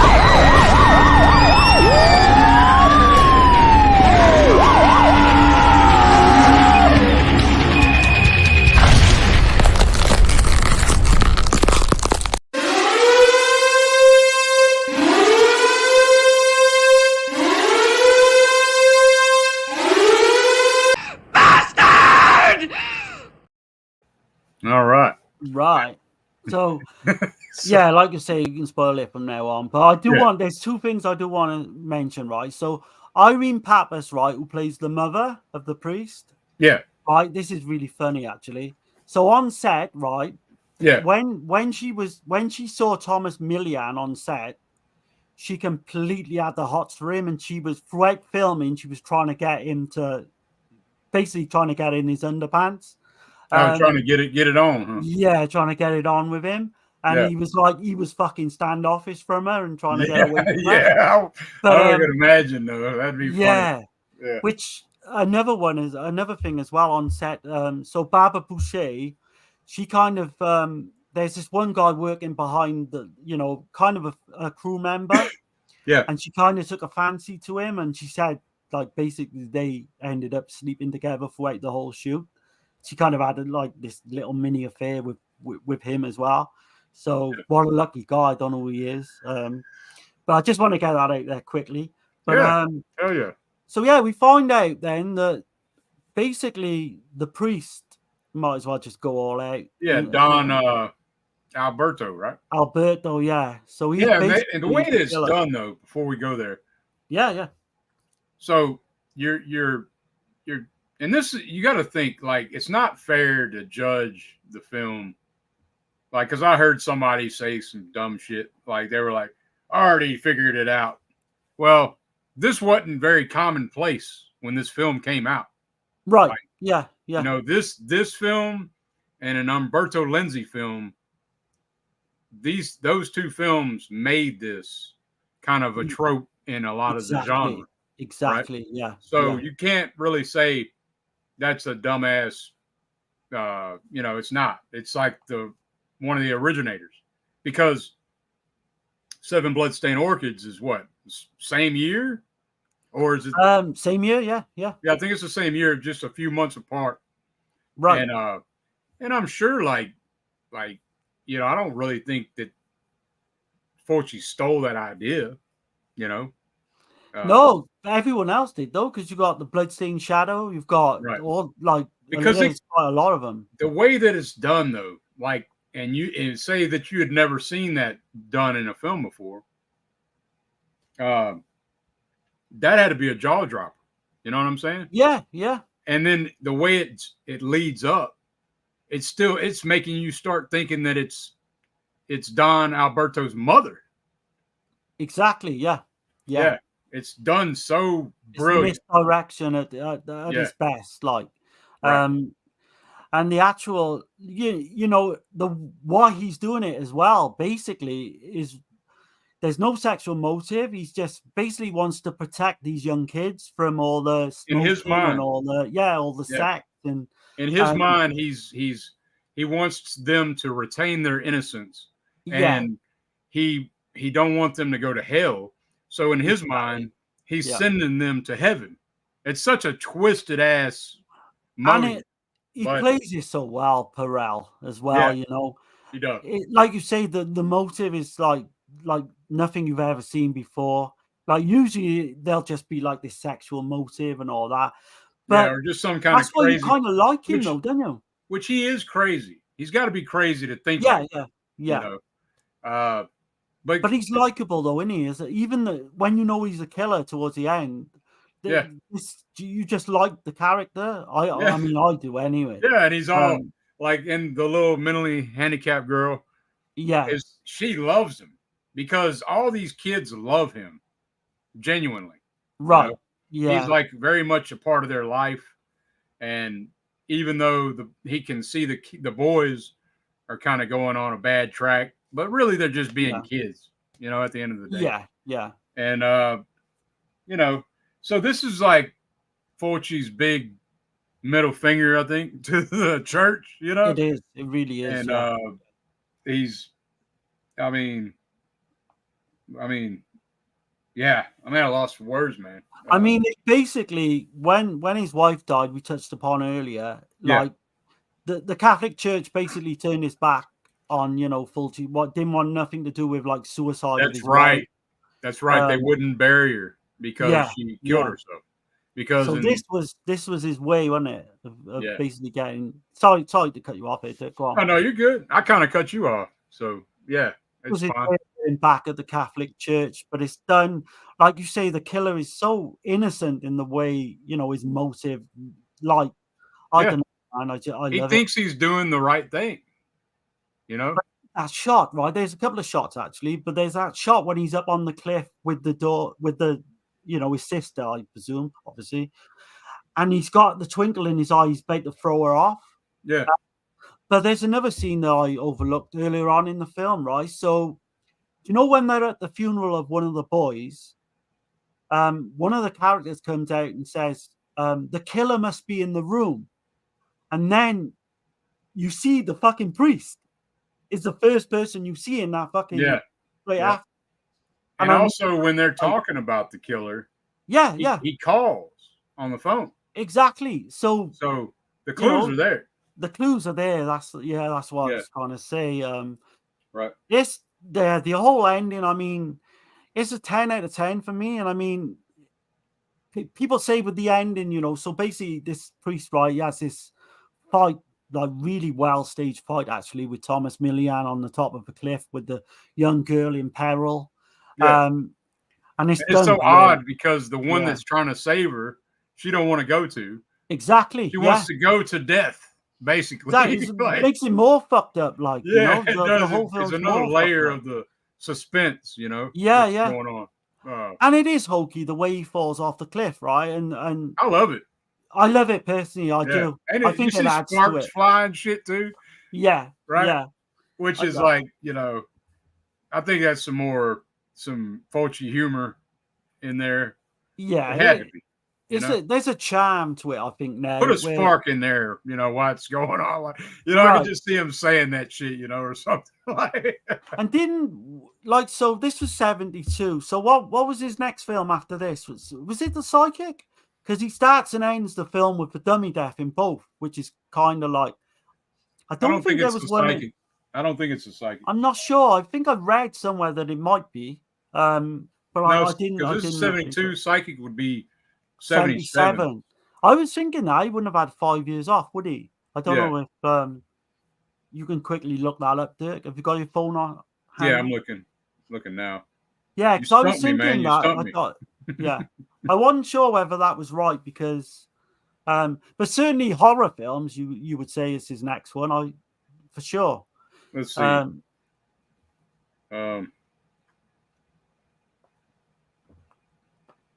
Yeah, I wasn't ready for that. Sorry, man. No, I can. It's okay. No, so the next one would be, The next one would be White Fang. Okay, yeah, and then Challenge to White Fang, and then For the Apocalypse, and then Dracula in the Provinces, and then My Sister-in-Law, and then it would be The Cycle. So it's quite a few. So yeah, films. what I read there, and they're basically saying his next Giallo. Like, so he ended the one Giallo with Okay, a dummy well, death. that makes sense. Yeah. Yeah, which is kind of a nod, I suppose. But you've got the whole Donald Duck thing we never even mentioned either. Like, so the Donald Duck toy comes into play as well in this. Obviously, he went on to do, you know, the New York Ripper. New York Ripper, yeah. That was a big kind of probably inspired by this film in some way. Oh, you know, yeah, definitely. He's very, very much, you know, from what I was seeing, like, he regarded this film and Beatrice Cenci, those are his two favorite. But I think this one, I think he put it over Beatrice Cenci.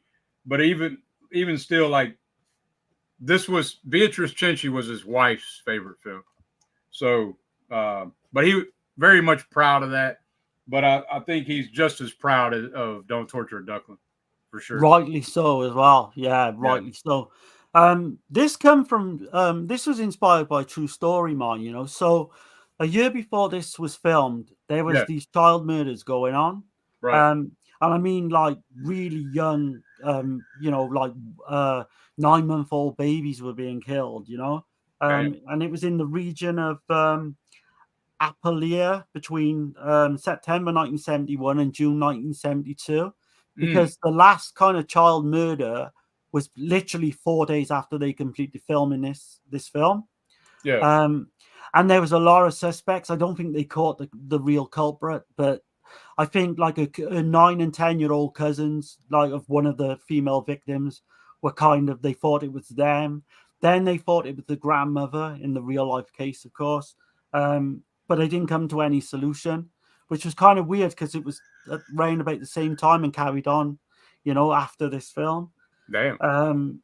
But yeah, I love all that shit when it's based I had no idea that was based off a true event. Yeah. And basically what it was as well, it was these gypsies. It was this gypsy family, and all these like child murders were coming from these gypsies. That makes sense though, if you see what's going on in the film, you know. So there was a big debate at the time as well, whether gypsies should be allowed to, you know, travel and all that shit. That's another fucking thing in itself.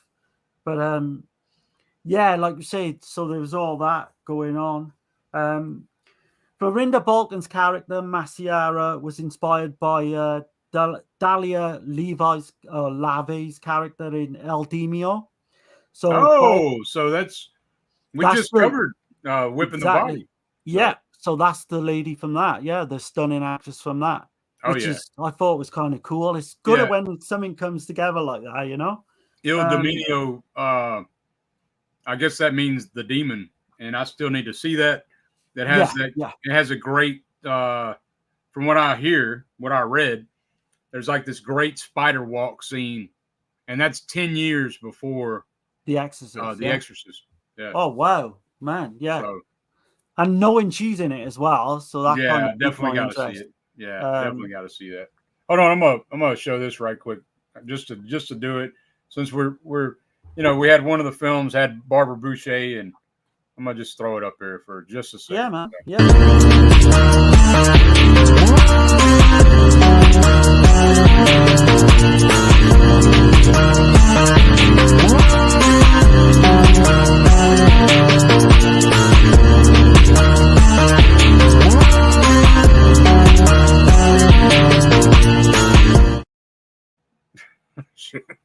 Man, she's man. I could go on all night about her, but she's right up there, isn't she, in terms of hotness? I know Dirk's a married man, so we can't say too much. Yeah, she's all right. yeah. So, like, Fulci wanted to set this originally in Turin, which wouldn't have worked with that's basically where Argento set a lot of his giallos, later giallos. Mm-hmm. And he wanted it to be like the Southern immigrants who like work at this Fiat plant, and all that kind of thing, which I'm glad they didn't go with. That's the thing, though. He wanted to very much do the giallo in Italy to show the Yeah. Italian roots, in the film, because so many films were going to London or New York, Right. Yeah. which Fulci did later, of course, but he very much wanted to make something in Italy, to represent. Yeah. Absolutely. So. Yeah. Do you know the lynching in the cemetery with Florinda Bolton as well? I need to say. So Fulci was basically quoted in the opening of The Beyond, because there's a scene like, when that guy gets basically, almost exactly the same way, but it's not done like as graphic as this one. Yeah. Is it the painter guy, or I haven't seen The Beyond for a while, but so basically that was his kind of nod to this. The film earned over £1 billion lira, and this was the top grossing giallo of 1973. Okay. Which kind of makes sense to me. It's such a well-made film. 73. Yeah. So this is 72 though. This was made in 72, but it came out in Italy in 73. So So for 73 the year, so it must have been at the start of the year, but it was the top grossing theatrical. Because I thought it came out in 72 this whole time. I got that from the Roberto Curti book. So Pixie says, the film earned over £1 billion lira and was top grossing giallo in it's got 72/73 seasons. Okay, so. Because it came out in 72. It threw me off for a second. I was like, wait a minute. No, you're right again, actually. But I'm kind of right. So it stayed probably in the theater for a while. Yeah. So it probably stayed a whole year. Basically. Yeah. Sorry, my bad, man. No, it's okay. We were both right. So yeah. Only a couple of little things. I don't want to bore everyone, but if you find out, like, the water is a reoccurring element in the murders, if you notice throughout the whole film. Definitely. Especially the one death. And I know it looks kind of weird when you see that kid under the water, but it's still so oh creepy. Man, it looks jarring as hell. Yeah. That was to evoke basically the baptismal sacrament. That's what he was trying to say, with the water, with the being involved in all the killings. The last thing I want to mention, which is kind of funny, was the original title was "Don't Torture Donald Duck," and that's straight up, man. This is straight up. Don't torture Donald Duck. Yeah. Holy shit. The reason, because obviously the key scene towards the end. Yeah. But the reason they didn't go with it is because they wanted to avoid basically any kind legal action with Disney. Disney would have smacked but the hell out. That was the thing. Yeah. At one time, that's what it was called. Don't torture Donald Duck, which is But that's probably all I got. I don't want to, like you say, if Dirk's got anything else, go for it, man. Yeah. I hope we've done it justice. I think we did, man. Like, I mean, if anybody's got anything to add that we might have missed, feel free to throw it in the comments, man. Let us know if y'all, enjoyed the stream. I mean, a lot of work goes into these, man. A lot of research. Is this a 9 or a 10 for you, though? Oh, Torture a Duckling? Yeah. Oh, Torture. That's a 10, dude. Oh, nice. I'm glad now. No. Shit, no. Like, there's no, flaws in the film, is there? I would still put this over Beatrice Cenci, even though they're both 10s. Yeah. I don't have the slip, Darren. Quit reminding me. I just thought I'd rub it in. It's a masterpiece. I don't think anyone can argue that. And I mean, hell, man, to do these 3 films, I was glad to do it, man, because, I mean, the lowest one that was ranked, I think we're the same on all 3, right? 8.5 and 2 10s. Or no, you're not 10 on. No, I was slightly different on Cenci, but I couldn't argue with it anyway. So we kind of see the same way on all 3, really. And it is a masterpiece, Cenci. I can totally see that, completely see that as well. You can definitely see the love and care that Fulci put into it too, though. Like, he really, he used everything, all his talents, and he very much knew film. He was like a genius with, in filmmaking. If he had only just made these 3 films alone, he would still be in my top fucking 3 directors of all time. That's how highly these, 3 films should be rated. Yeah, man. I mean, if anyone's got any, do you think there's films out there better than Don't Torture a Duckling, like Giallo films? Then let me know what you think. If because I'll be interested to argue that point, because I'd die on a fucking hill for this film.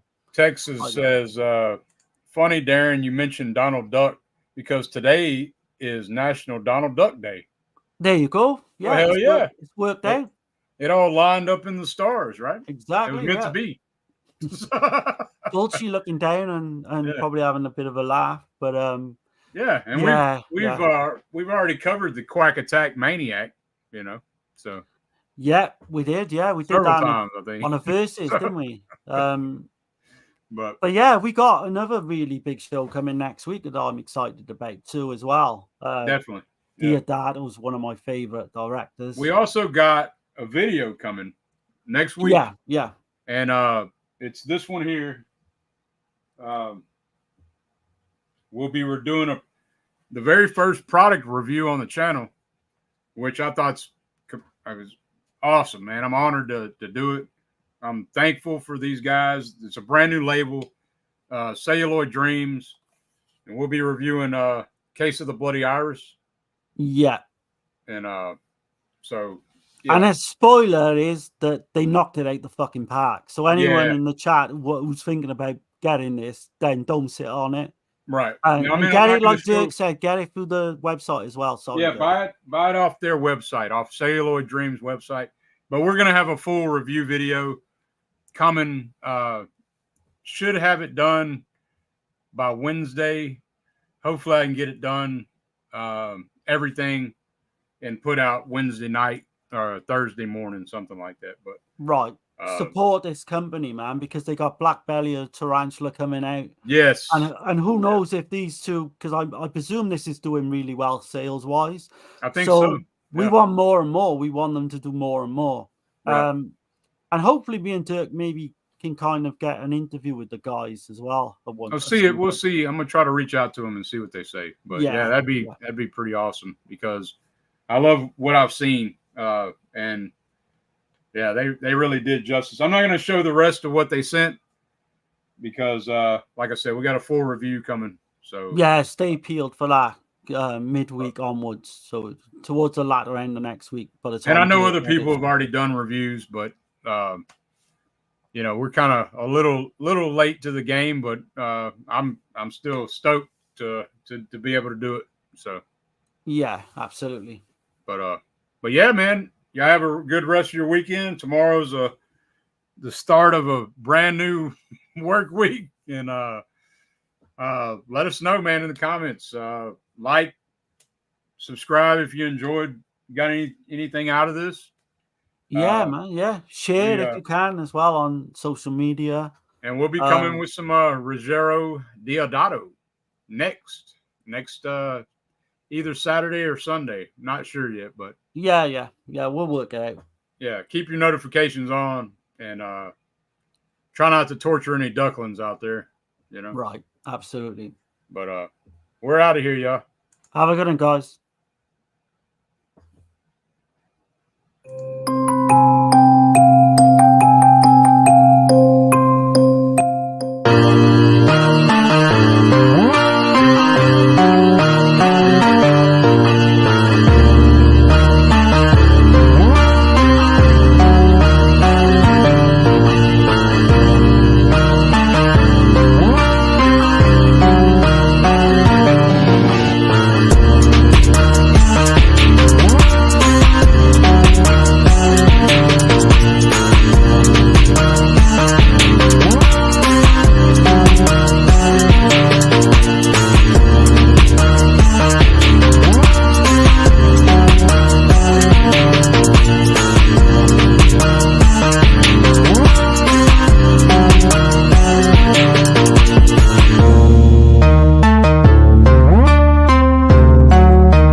Spiego, sono bugiardo non sul lavoro, nella vita sono molto bugiardo, con le donne bugiardissimo, appunto riusciva a suffragare la mia scarsa presenza fisica con una sequela di... Per cui io sono intanto un evaso riacciuffato dai vaso d'argento, è lui che sostiene che io lo copio.